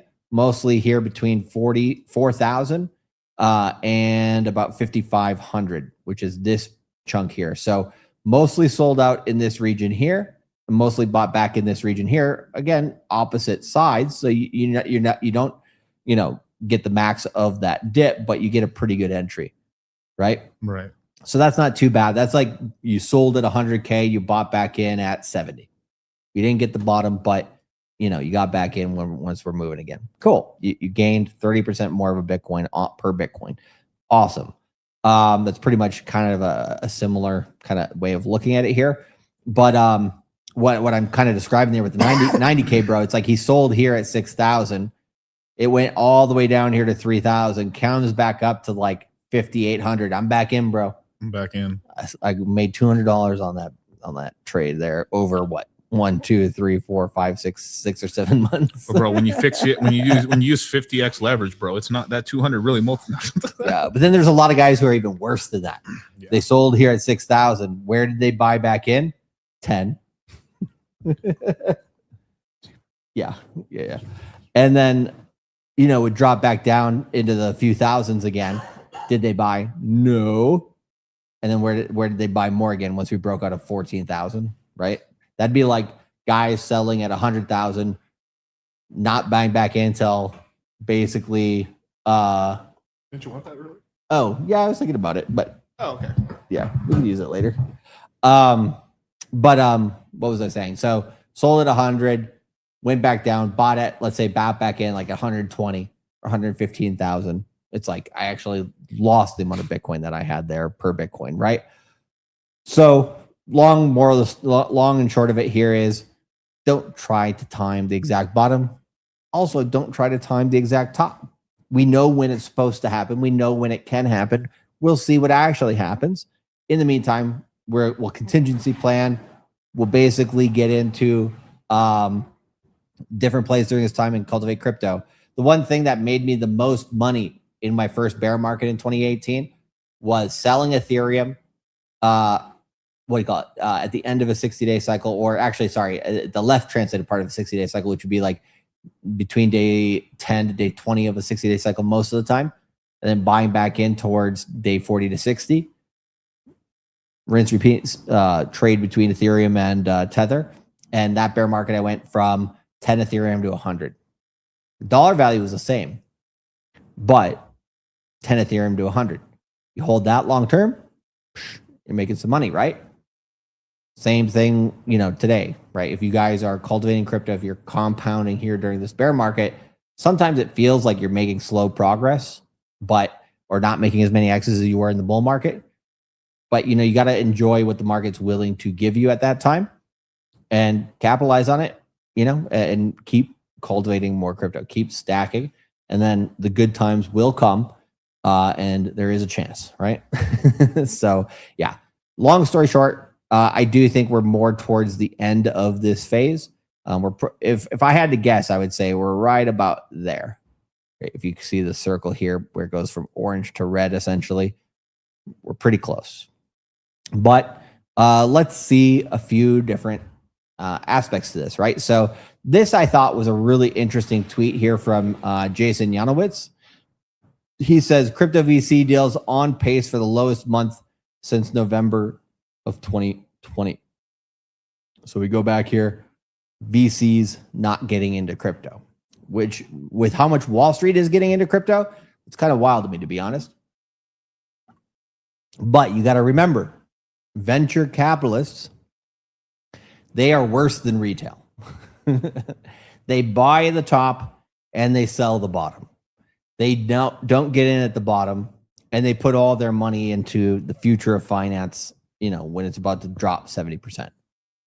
So if you see venture capitalists buying a lot of crypto, building a lot of companies, investing in a lot of different things in crypto, good time to take profit, especially if that's higher than what it has been recently. Same thing with the opposite end. If VCs are doing nothing, fuck it, crypto's not the thing, I'm going to AI. VCs aren't here at all. Good. We got rid of the vulture capitalists, right? It's clean. We're in a nice part of the cycle where we don't have to deal with that bullshit. And that's where we buy, because they're not. Last time we had that this low after that much of a peak, right? This is what? Crypto deal count. So back in top of 2021, probably about, looks like November here, we had 390 crypto VC deals. Looks like almost all of them were fundraising, a little bit of M&A, merger and acquisition, a little bit of debt financing, right? Usually you hit a new high in the next cycle. This time we didn't. This is actually an interesting thing we had. We were going up in price when we were going down in venture capitalist deals. That's kind of like the bearish divergence on RSI. It's like those two things shouldn't be moving like that. But this is also a sign of, when do you get alt season? Because when venture capitalists are buying a lot, that's when you get a stronger alt season. So a lot of altcoins did follow this pattern as well, where you had a high in May of 2024, April of 2024. And those coins never went back to those highs. I think Aerodrome might actually be one of those. Let's look.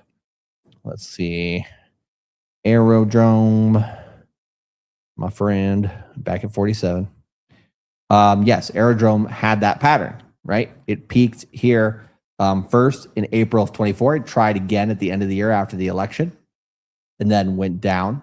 Had another peak here, but lower in August of last year, and then came back down, right? Same pattern there, pretty much as the VCs. Chart looks pretty close, right?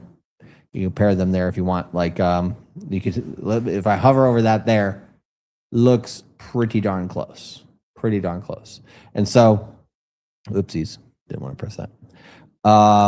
So anyways, the fact that we're this low is pretty astounding. I think it doesn't say how many deals we're at now, but we're probably at the top end here. Could we go lower? Yes. This could basically go to like trickles, almost nothing, right? But the fact that we've dropped off this much from, I think this must be May to June, maybe June to July. I'm not 100% sure where the end of this data is so far, but one of the last 2 months, basically. That drop off is so significant there to these previous levels that that's definitely noteworthy. Yeah, absolutely. But I have noticed that like the deals that are happening are a little larger, so we're getting more like we got like a $400 million investment into like at a $20 billion valuation for from Citadel into crypto.com. So we are getting some decent, because I remember back in the day deals were like 14 million, 20 million, $100 million deals. So like I mean, It's interesting, but like there's still deals going on, but it is totally like it's very cherry picked. Exactly. Mm-hmm. Exactly. The Citadel one's really interesting because they fucking run Oh, all yeah. the infrastructure. Oh, yeah. Everything. I'm like, I should have had that one right there. That would have been the perfect placement for it. Yeah, yeah. Let's move this over to here. From here, tab maxing for the win. So basically here, Citadel Securities invests $400 million in crypto.com at a $20 billion valuation. So you say Crow is going to survive. Crow will not die. Crow will not die. Interesting.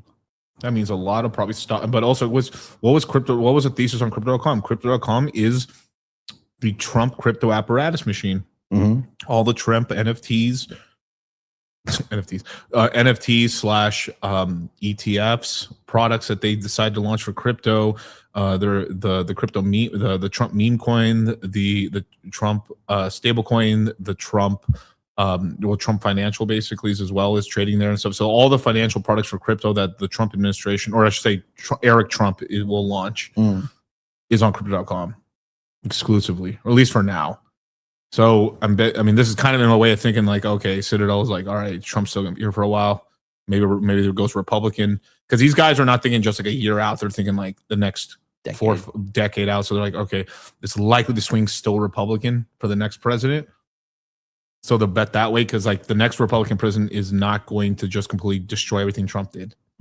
Exactly. Obviously, they all go in a little different. Right now, they're really pushing JD Vance right now, and kind of JD's kind of like on podcast, kind of like not saying Trump's fucking up, but kind of like alluding to certain things here and there. So like, I don't know. That's probably more of a political pivot, as well as like Trump got told like, hey, bro, like we got to like differentiate the next guy up and stuff. So we'll see. True.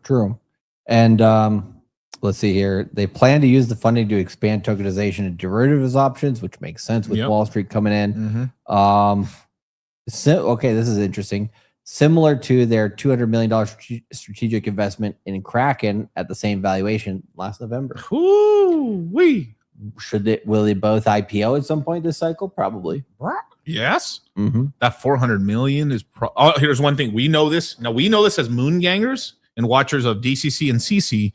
We all know that the contagion effect of basically Trump administration got wind that Trump was going to basically put tariffs on China back in early October. And Justin Sun dumped all his tokens through it looked to me like an illegal manner. Essentially, he sold his locked tokens to a different exchange and then got himself liquid tokens and dumped it all and got his $40 million back, basically, besides really locked up tokens he couldn't touch, basically. Then the Chinese essentially flash dumped the Trump meme coin, Trump USDL1, basically everything Trump related. Flash crash on 10/10, and then this had a secondary effect where this caused some basically crazy outage on Binance, which then further liquidated people, and then they contained out. So obviously Binance got blamed for it, but in reality, it started on crypto.com. So crypto, I've speculated they were about to basically IPO at the end of last year. I think they ended up having a huge hole, and I think this $400 million is to cover up the hole. I think they've had a hole.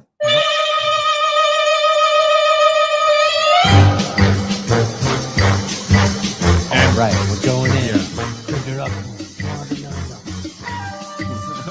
So I wouldn't be shocked if this $400 million here is they sold a bit of their family jewels to Citadel cheap to cover their butt, because it's like this $400 million. They don't have to disclose that they're not okay. Like I bet you Citadel knows.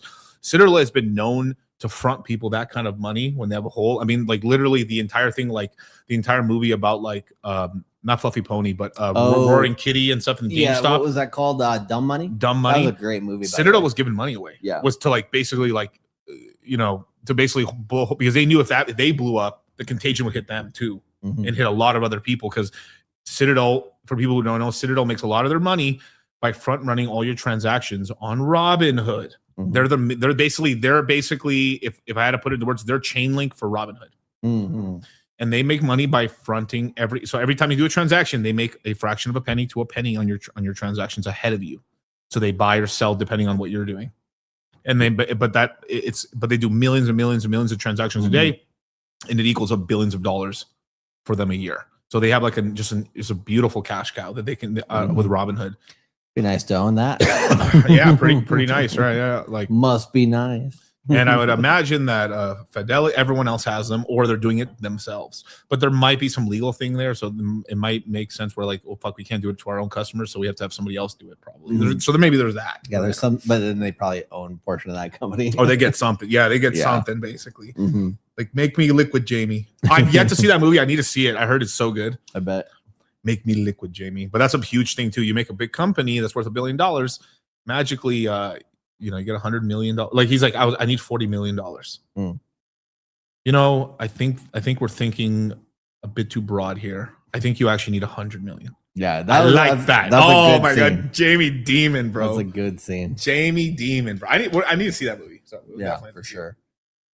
This was the other thing that I've mentioned multiple times over the last 1 week that I just think is interesting and shows how deep value we are in Ethereum, because this only happened a couple times before on Ethereum, which is the Ethereum total value locked on chain, money on chain, more than its actual fully diluted market cap of actually Ethereum itself. Whenever those two cross, essentially the value on chain is higher than the actual chain itself, right? That's usually a good time to buy. So we had that here at the end of the last bear market in November of 22. We had that in spring of last year when Ethereum crashed to 1,500 super cheap. And then we've had that since February here. This entire time, a great time to be dollar cost averaging and buying, which we've been saying on our channels and everything the whole time since February. So this is also the data proof that, hey, we're in a good buy zone. We're in a good discount value investor area. So time to pay attention. But if you don't believe me, listen to Larry. There's no question, as I said it in earlier times that I was here, I was always worried about the leverage in Bitcoin and crypto. There was too much leverage players in it. That's why we had the washout, and I think there's more stability at these levels here. But no, we don't see that much implicit leverage. For the scale of the capital markets today, the leverage is not as large. I mean, that doesn't mean there's not pockets. But no, I, as I said in my prepared remarks this morning, I'm very bullish on the markets over the next 12 months. I think the technological revolution is going to power better margins for more companies. I mean, think about BlackRock. We've raised our margins increased by 260 basis points over the last 12 months. A lot of it is using more and more technology.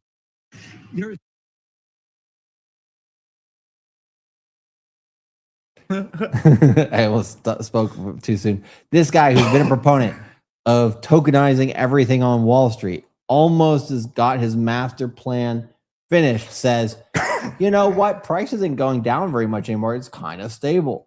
The next 12 months might be an amazingly prosperous time.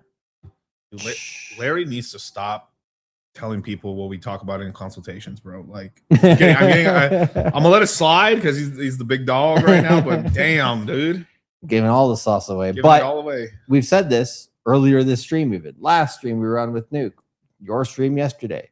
If you buy where we're at now with Bitcoin, Ethereum, or Solana, or all three, you will make money over the next 12 months. Period. Yeah. Aerodrome, you buy it. You make money over the next 12 months. Period. Wonderful. So now's the time to be paying attention. And then at the end of the video, what does he say here? Let's listen a little bit to the very, very end. Increased by 260 basis points over the last 12 months. A lot of it is using more and more technology. There's no more and more technology. His main focus on technology outside of AI has been tokenization, crypto. They're ready. How much is being held in the BlackRock spot Bitcoin ETF? About $50 billion, $51 billion right now. Last 2 days, Miguel, we've had inflows. Woo! First time in a while. First time in a while. I think the last time we had this many days in a row was the July 2nd, and then July 6th and 7th. But it's been a little while. We still have a little bit of a hole to dig out of that. To be $135 million plus more of inflows to get out of that rut for it to make this week green. But last week was green of 200 million. Before that, it was like $500 million, $1 billion, 1.7 billion, 200 million, 300 million, 1.7, 1.4, 1.2 billion, 1 billion. Like, damn. Like we were just rugged during that time, right? Last time we had several weeks in a row of green was during the last 60-day cycle. So if we do start seeing inflows here, I wouldn't be too surprised or start seeing outflows just lessen over time. Pretty much Bitcoin here, if we're looking at these levels of what we've seen over the last few months, Bitcoin having marginal amounts of money comparatively come in, like basically, let's say 150 million to $700 million coming in a given week, that will move price up pretty well. When you sell Bitcoin, if you sell, I would say under 400 million in a week, it slows down price, sure, but it's not enough to nuke the market. We have to see Wall Street here be selling basically $1 to $2 billion in a week of Bitcoin to really crash the price, right? So right now we're only seeing 135 million of outflows, unaffected essentially. So if we start seeing, very little red, but some green weeks here, that would be a good sign as well. Let's see here. Also, you are early. I will say, just numbers wise, because this is in 2025, right? We were at 3% adoption for Bitcoin globally, same as online banking in 1996, social media in 2005, internet in 1990. Very, very early. Once we pass 100K again, you had a shot knowing Bitcoin would go above 100K at some point and probably stay there a good chunk of his time, maybe forever after a certain point, right? Staying above 100K, and you had plenty of chances to buy under 100K. It's kind of like when we were saying in our early days in 19 and 2020, when Bitcoin was under 20K, you now know that Bitcoin can go to 20K. Right. You now know that there's going to be support between $3,000 to $5,000, $3,000 to $6,000. So you have now the maximum opportunity to buy basically between $6,000 to $20,000. And then if we basically break out to 27, 35,000, which was crazy at the time, right? You're going to be in massive profit. We have that time now. Once we pass 100K though, you might only get one more chance ever again to buy Bitcoin under 100K. And when was the last time you had a chance to buy Bitcoin under 10K? When I brought Myron into crypto in 2019, 2020. Yep. Probably, right? So it's like, man, just take advantage of the opportunity. Tom Lee giving out some juice here. This one's a little bit longer one. Be basically talking about the merger of Tether type institutions in crypto with Wall Street type institutions. What is the power of that combination? Pretty crazy.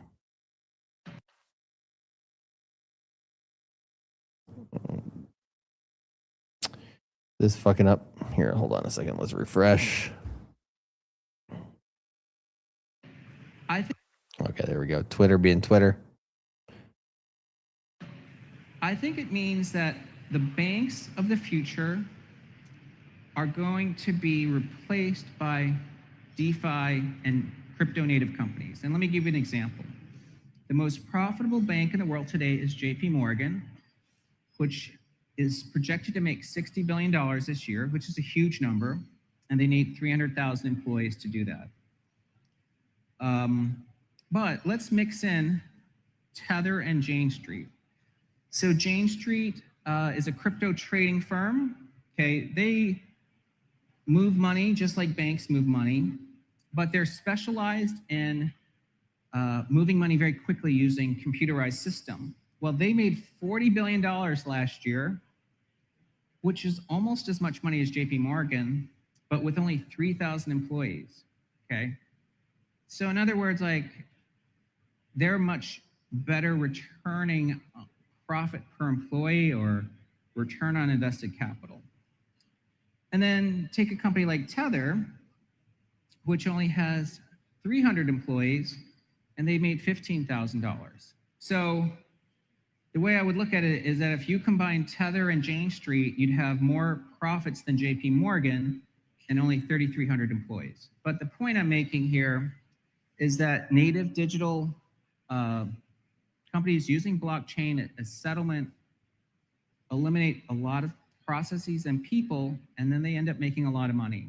So in 10 years. So you tell Wall Street, hey, bro, remember when you went from having to call your broker on a phone and be down in the trading floor and everything in the 90s and 80s? We got crazy levels of investment banking when we had low latency trading in the early 2000s where you could arbitrage, you could do all this crazy stuff. That was a great time. Right. But bro, just imagine that time, just everything before the 2008 financial crisis. Let's forget that part, right? But everything before that was great. And now just imagine that low latency trading at that time with 10 to 100 times less people and 10 to 100 times more efficient.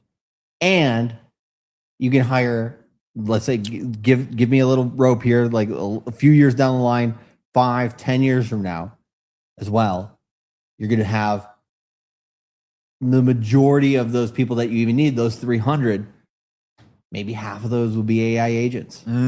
Half of them will be real people. You'll get all the money from the AI agents.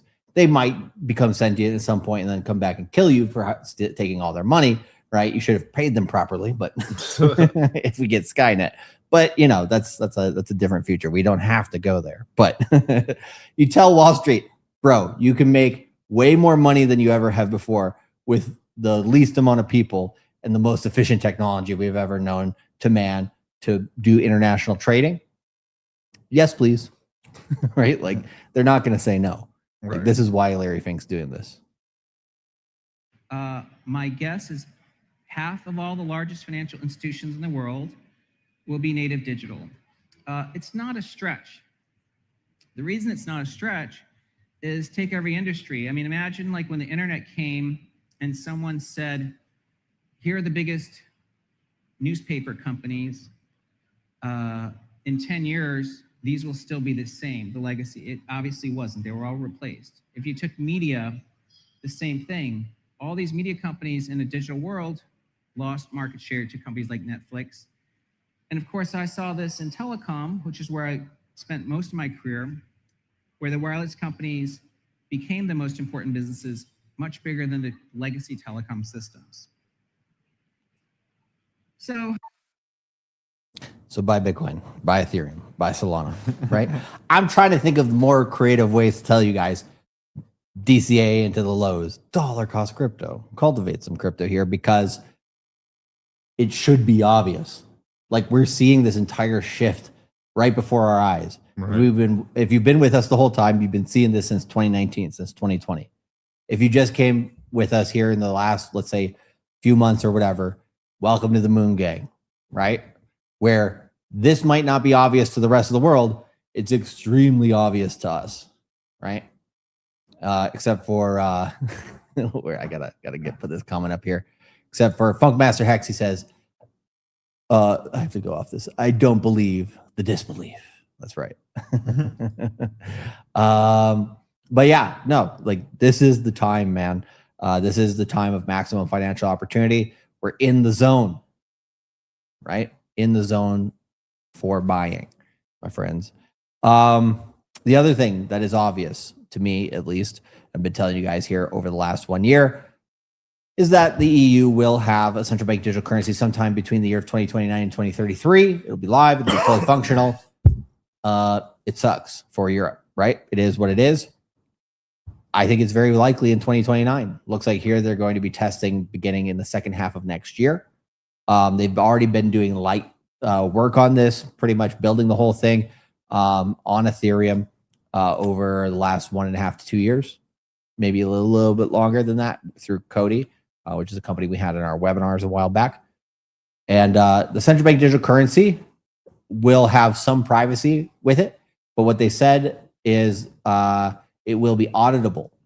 So who will have the power to audit the central bank digital currency? They'll have the power to track you. Right.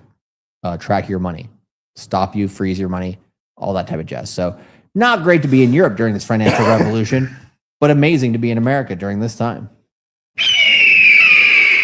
But if you are in the DeFi space, you could be anywhere and nowhere all at once. So do what you need to do. I'm not trying to hate on the Europeans. I'm just trying to warn you guys, right? You're basically what? Frog in boiling water, lobster in boiling water, whatever the hell you want to call it. You are slowly getting cooked on your currency. Just saying. You might not like it, but you can't handle the truth. It is what it is. This is also kind of an obvious sign of where we're going. Visa launches new platform to provide stablecoin services to more than 200 million merchants who probably serve over 1 billion people. I don't know, Miguel. Doesn't sound bullish. It's only stablecoins, right? But the one stat in crypto is the more stablecoins there are, the easier it is for people to buy crypto, the more crypto they tend to buy, the more prices go up. It is bullish. So, yes, not all of this money is going to flow into crypto, but a lot more people are going to know how to use it now. Right. That's absolutely early mass adoption. If you want to be part of early mass adoption, come and join us here with the Q3 Crypto Mindset Course 2026 bundle so that you can basically be with us the whole way through the bottom here with the Crash Out course, with the Crypto Mindset course. Total, we pretty much have 30 webinars, pre-recorded and live, at least five pre-recorded, 28 to 30, 15 to, what would that be? 15 to 25 live webinars, all in the month of August. It's like a live webinar pretty much every day. Yeah. Every working day in the month of August. You're welcome. Right? So come over here, join us. We already got an awesome chat going here. And if you scroll down, you can pay in crypto, 10% off. Makes it even juicier. You can dump your, what's the most random coin that we haven't talked about on here yet? You can dump your SNEC on Cardano. You were so bullish on Cardano. You went and bought a meme coin called SNEC, and you're like, but because you bought a couple $100,000 worth of it, it's enough to get into the crypto mindset course. Like that's probably how bad SNEC is down, I'm guessing, right? But or beefy on Ethereum. You were bullish on it. It wasn't so beefy. You can dump it on us, right? All sorts of stuff here. So come on, get in. The water's fine. We're gonna have a great time here. Also, look at this level of inception. Hey, we are live on cultivatecrypto.com. Anger, depression, or the start of disbelief, right? The exact episode we're on now. It's like we're in inception here. It's like we're looking into the past of some kind or the future, whichever. But anyways, if you come here to cultivatecrypto.com/live-stream, basically it's a live stream section up here, you will never again be shut out from CC or GCC. You will always be able to watch us, even if YouTube, Rumble, every social media platform were to ever take us down. We're still here. We're still swinging. So if you want to make sure, so the two best places basically to make sure you catch every episode of Cultivate Crypto and Dollar Cost Crypto is to subscribe or follow us on Twitter. Dollar Cost Crypto on Twitter, Cultivate Crypto on Twitter. Follow us there. You'll absolutely, we always tweet before we stream. But also if you want, as soon as we go live, sometimes you're like, yeah, you guys tweeted like 20 minutes ago. We're waiting for the stream. I was getting a little frustrated, wanted to watch you guys, and you're taking your sweet old time, making sure that we have a quality stream. Right. I understand it, but I had to wait, right? So if you don't want to wait, basically subscribe here, put your first name here, last name, and your email, right?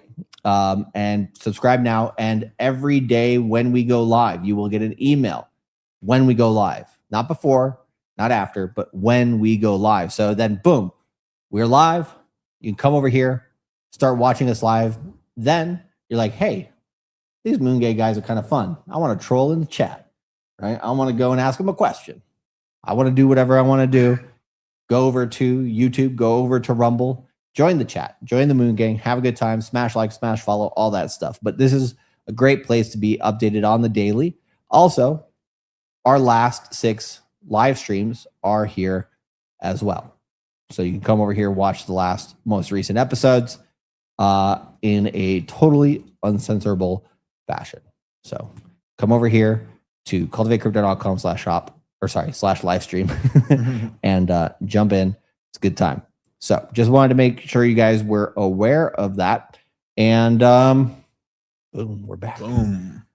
With the click of a button. Let's take a look at the chat a little bit here. Sure. And unless if there's something that like among that conversation that you were thinking that you wanted to jump on, feel free. Otherwise, I'll just take a quick look here at what people are talking about in the chat. Red Sunset. That's one of the last videos I'm going to show today. Don't spoil it. Okay. No, that was a funny one, basically. Yeah. We'll talk about that. Can you give Graph Writer a little bit of insight here? What exactly is the Crash Out course, Miguel? The Crash Out course is the advanced version of the Crypto Mindset course. So we get much more into the nitty gritty in terms of like altcoins, meme coins, actual trading, basically showing people how to not leverage trade, but more like trade over a longer time horizon, basically make these sort of plays, learning how to like take 20, 30, 40% profits on some coins if they're more shit, taking larger percentage of a sell back into Solana, back into Ethereum, back into basically the main coin that you need to you continue to accumulate. If you're in subnets and Tau, you'd be selling it into Tau, basically, right? And this is basically like we just get to much more advanced discussions, a lot of portfolio talk. So I don't know, did we announce this already? Like so we are thinking about limiting the amount of people into the Crash Out course. Right. Because we want we haven't put the cap on it yet, but maybe in the next 1 week sometimes we might choose to. Yeah, we might just say it's at capacity, basically, because we wanted to keep it a small class in order to be able to go through everyone's portfolio and just kind of just help everybody out. Like last class was really good because we were able to like ask a lot of questions. Obviously, no one was made to like, you don't have to share your portfolio if you don't want to, but quite a lot of people kind of told us their situations and we're able to give kind of more guided advice of like what we would do in their situation. Yeah, that is cool because we had people who were like just making it with a small portfolio. We had people who had very advanced portfolios. We had pretty much every type there. Yeah. And so I think there's like a lot to be learned when you're hearing like kind of what situations other people are going in as well. Because you're like, okay, I can relate to that a little bit. I can relate to that one a little bit. Okay, I'm going to adjust my own strategy based on just listening to your other classmates and what they're doing or your other peers. So yeah, definitely pays. And the Crash Out course, because it's an extra 8 to 10 webinars, people are kind of there's some people who just get like, okay, man, I'm kind of tired out after 20 webinars or after 15 live. Like I'm going to take a little break here, which I understand, no problem, right? But if you are the few people who are like, I want to really lock the heck in here and want to watch these extra webinars, everybody who did attend the Crash Out course webinars, like did way better in terms of their execution, their knowledge base, their learning curve, everything. So, if you get forced to pay closer attention, then you tend to do better here in crypto. Kevin Zopa said that Europe will get a central bank before AC. Yes.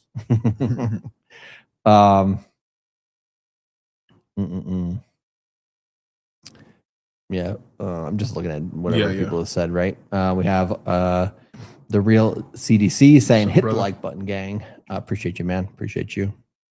Sami as well saying hit the like button, hit follow. If you are on YouTube, we will rug YouTube here in about, we'll show Bitcoin 60-day cycles, and then we're going to rug from there. We're going to go into memes here on Rumble, and then go into some more news bits, including Toby Robbins' robotic dog. Oh boy. Oh boy.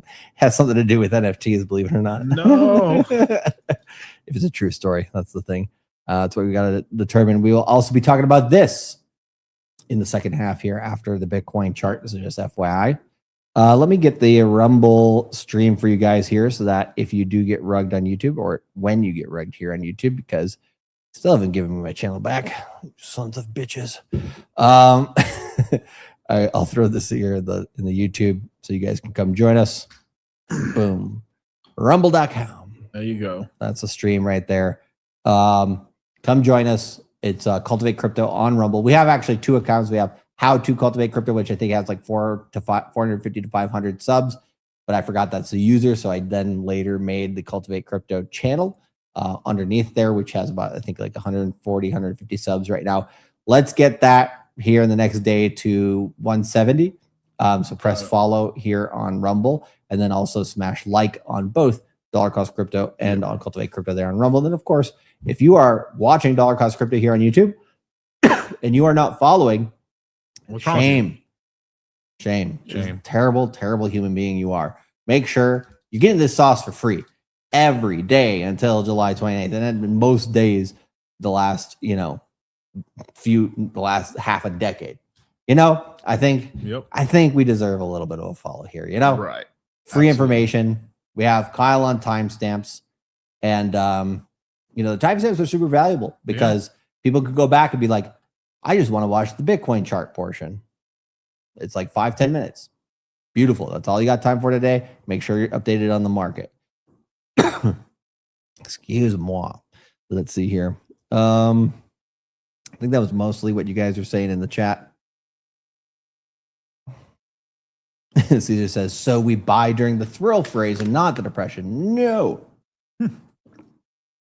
Opposite. But yeah, that's what most people do for sure. Yep.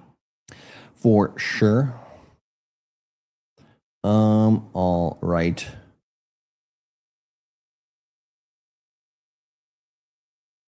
There we go. Hot dogs or burgers, Miguel? That's the question of the day. Well, burgers all the way. Yeah, I was gonna go burgers. You guys love glizzies, don't you?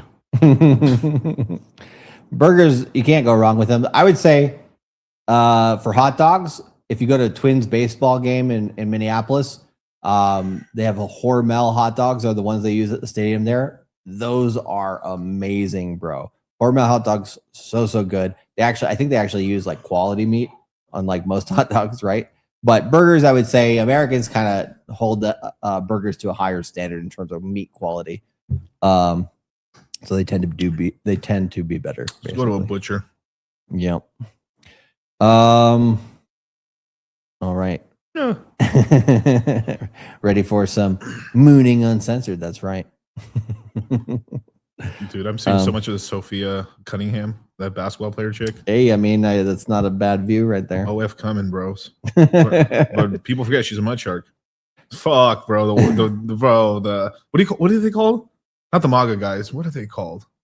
The America First guys or whatever. Like they lost their mind at that, bro. They get so mad at white girls fucking with black dudes. I don't get that even. I'm just she's a basketball player. No, I get that part, but I'm just saying, like, who cares, right? Like, but like it's all those guys like with the hoods of the South that are just like, okay, bro. I mean, none of them are fucking at all. I mean, yeah, that too, right? Yeah, so, I mean, that's why they're mad because like, yeah, that's true. There's a lot of those black pillars there. Yeah. So nice.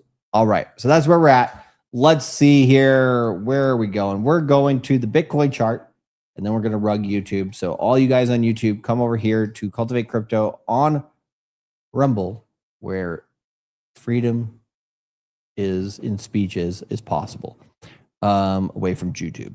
But let's go. All right. Where are we going here? Boom. Into Inception. Probably should have moved to the other screen, but there we are. All right. So last part here on YouTube. Let's go into Bitcoin's 60-day cycle. Daily chart. It's all going to zero. We're giving back gains from yesterday. The daily candle as of yet doesn't look, oh, that's the 3-day candle. My bad. 3-day candle doesn't look great either. Sometimes it's fun to look at the 3-day, look at buy sell signals. What do we got? Uh-oh. We got a buy signal here, then sell signal canceling that out. Buy signal here, we went up a bit. So far canceling it out. If we go below this second one here at 62,500, probably going down harder. But anyways, let's go to the daily. So the daily here, we'll turn on this. So there is the possibility that we have a 60-day cycle low in here. We've bounced up.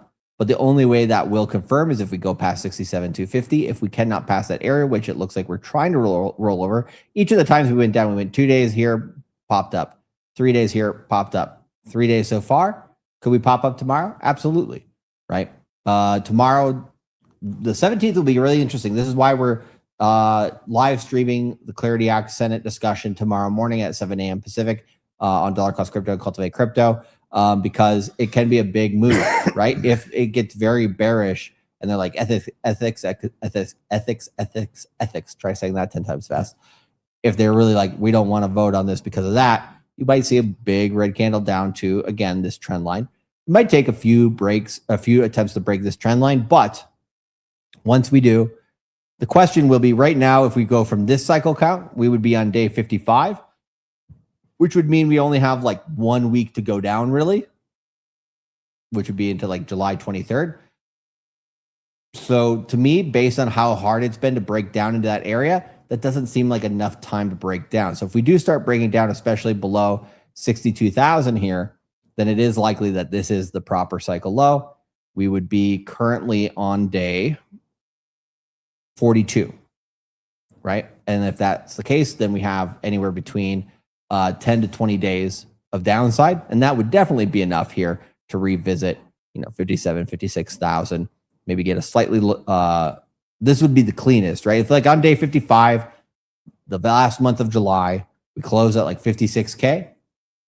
That would be the cleanest area for like a 60-day cycle low. That'd be a very good buy opportunity. Also, the rebound off of that back up to like 59K above this trend line. Boom, 60-day cycles low is in. We start betting going into August, going into webinars. So we have webinars starting on August 1st, because if we go a full 60 days from there, we have August 4th. That we could be dumping it into the first week of August, Right. If things start turning south. But if things start turning bullish here, right, it adjusts basically how we look at the 60-day cycle. And this is the thing. The 60-day cycle is less predictive and more symptom showing, meaning it tells us, first we watch what Bitcoin price wants to do. Once it does, then it tells us where the next opportunity most likely lie, and then when to take advantage of that, essentially, right? If we're like, is it going to tell us, are we going up above 67 or are we going down below 62, right? It's not going to tell you that. We have to see price go one way or the other, and then we will know how it will unfold based on the possibilities that are currently shown to us. So some people like, just tell me which one's going to happen. It's like, it's all probability. We see which is possible. Then we see which one starts playing out. Once it starts playing out, then we know very likely the main scenario of what's happening. And then we bet, right? So it's patience here during the bear market. That's Bitcoin. Ethereum. Right now, Aerodrome's going down to 46. 46 cents. Ethereum here is back at 1850. The price you were bullish at just a few days ago. Now it's bearish because we're down. Let's look. Ethereum has to go to get bearish. Ethereum has to go below 1700. Is there the possibility that because a lot of real world asset stuff is being built on Ethereum, that Bitcoin goes down to 56K and Ethereum holds 1600? Maybe it's possible. I doubt it. Probably it goes down harder than Bitcoin, but yeah, you have to go back below 1700 to get Ethereum to capitulate. If it stays above 1700, then pretty much it's accumulation at that point. That's Ethereum. The total crypto market cap right now has to get back below 650 billion total crypto market cap, or 654. If we get below there, it's going to test that 200-week moving average again. This kind of shows you the alts will get some support. They've kind of there's a lot of alts that have like already sold 95%. Yeah. It's like, bro, everybody who sold is going to sold on that one, right? Right. Everyone who's supposed to sell is going to sell already. If you look back here at the 200-week moving average, let's look at this period here. December of 2022, you went below it for maybe 2 months, right? At the actual low of the bear market. You went below it again here, which was a good opportunity to buy. And then, yeah, you didn't have it in those previous cycles. But yeah, if you're below that area, that's also, or even wicking below that area, that's a good area to buy for altcoins. So that would be at, right now, that's at $638 billion. So below there, basically altcoins are super duper cheap, and it's a good time to get in. So yeah, altcoins overall, not each ones, are kind of slower to break down right now in some fashions. So We're gonna go over here to Rumble. You can actually go onto the stream here if I press live. Boom, Inception again. The rugging will happen. Yes, come over here. You can see the channel name right here, Cultivate Crypto. Let's press refresh. 153 followers. Yay, 5 guys came over just in the last second. Shout out to you guys. A burger spot. Look at that. Look at that crazy thumbnail. Oh my god. Have to do the crazy. At least the AI does it for me, right? Yeah. Fuck that. I'm gonna have to delete that spam comment too. But press like, press subscribe, follow here on Cultivate Crypto. We currently have 153 followers. Let's get that up, baby. So come over here, press like. We have 89 people watching right now. We appreciate you all. We're going to rug YouTube. It is what it is. And come over. The water's fine. So let's see. We will be back here on DCC on YouTube tomorrow morning at 7 a.m. Pacific, 10 a.m. Eastern for that Clarity Act discussion. So rugging YouTube until you next time, guys. Peace. Live long and prosper. Whoa, where's the end on this one? It would oh, okay. Yeah, you can do it. How do you do YouTube only? Okay, so do remove. Yeah, we're just gonna do this while we're doing it. Yeah. We'll do it live. Okay. Do I press remove or does it remove it off YouTube? We'll do it live. No, remove because it won't. So yeah. Do it live. I'll write it and we'll do it live. Don't click that box. Okay. Okay. Don't click that box. Let's see here. There's literally this box on the end. It's like it asks you have to remove one of the streams, right? It says remove, but it says delete on YouTube. Oh, bro, like just they're that close to they should not put those buttons that close together. They should put like, are you sure? You know, like have like a yeah. Like, are you triple sure? But anyways, peace on YouTube. We'll see you guys tomorrow.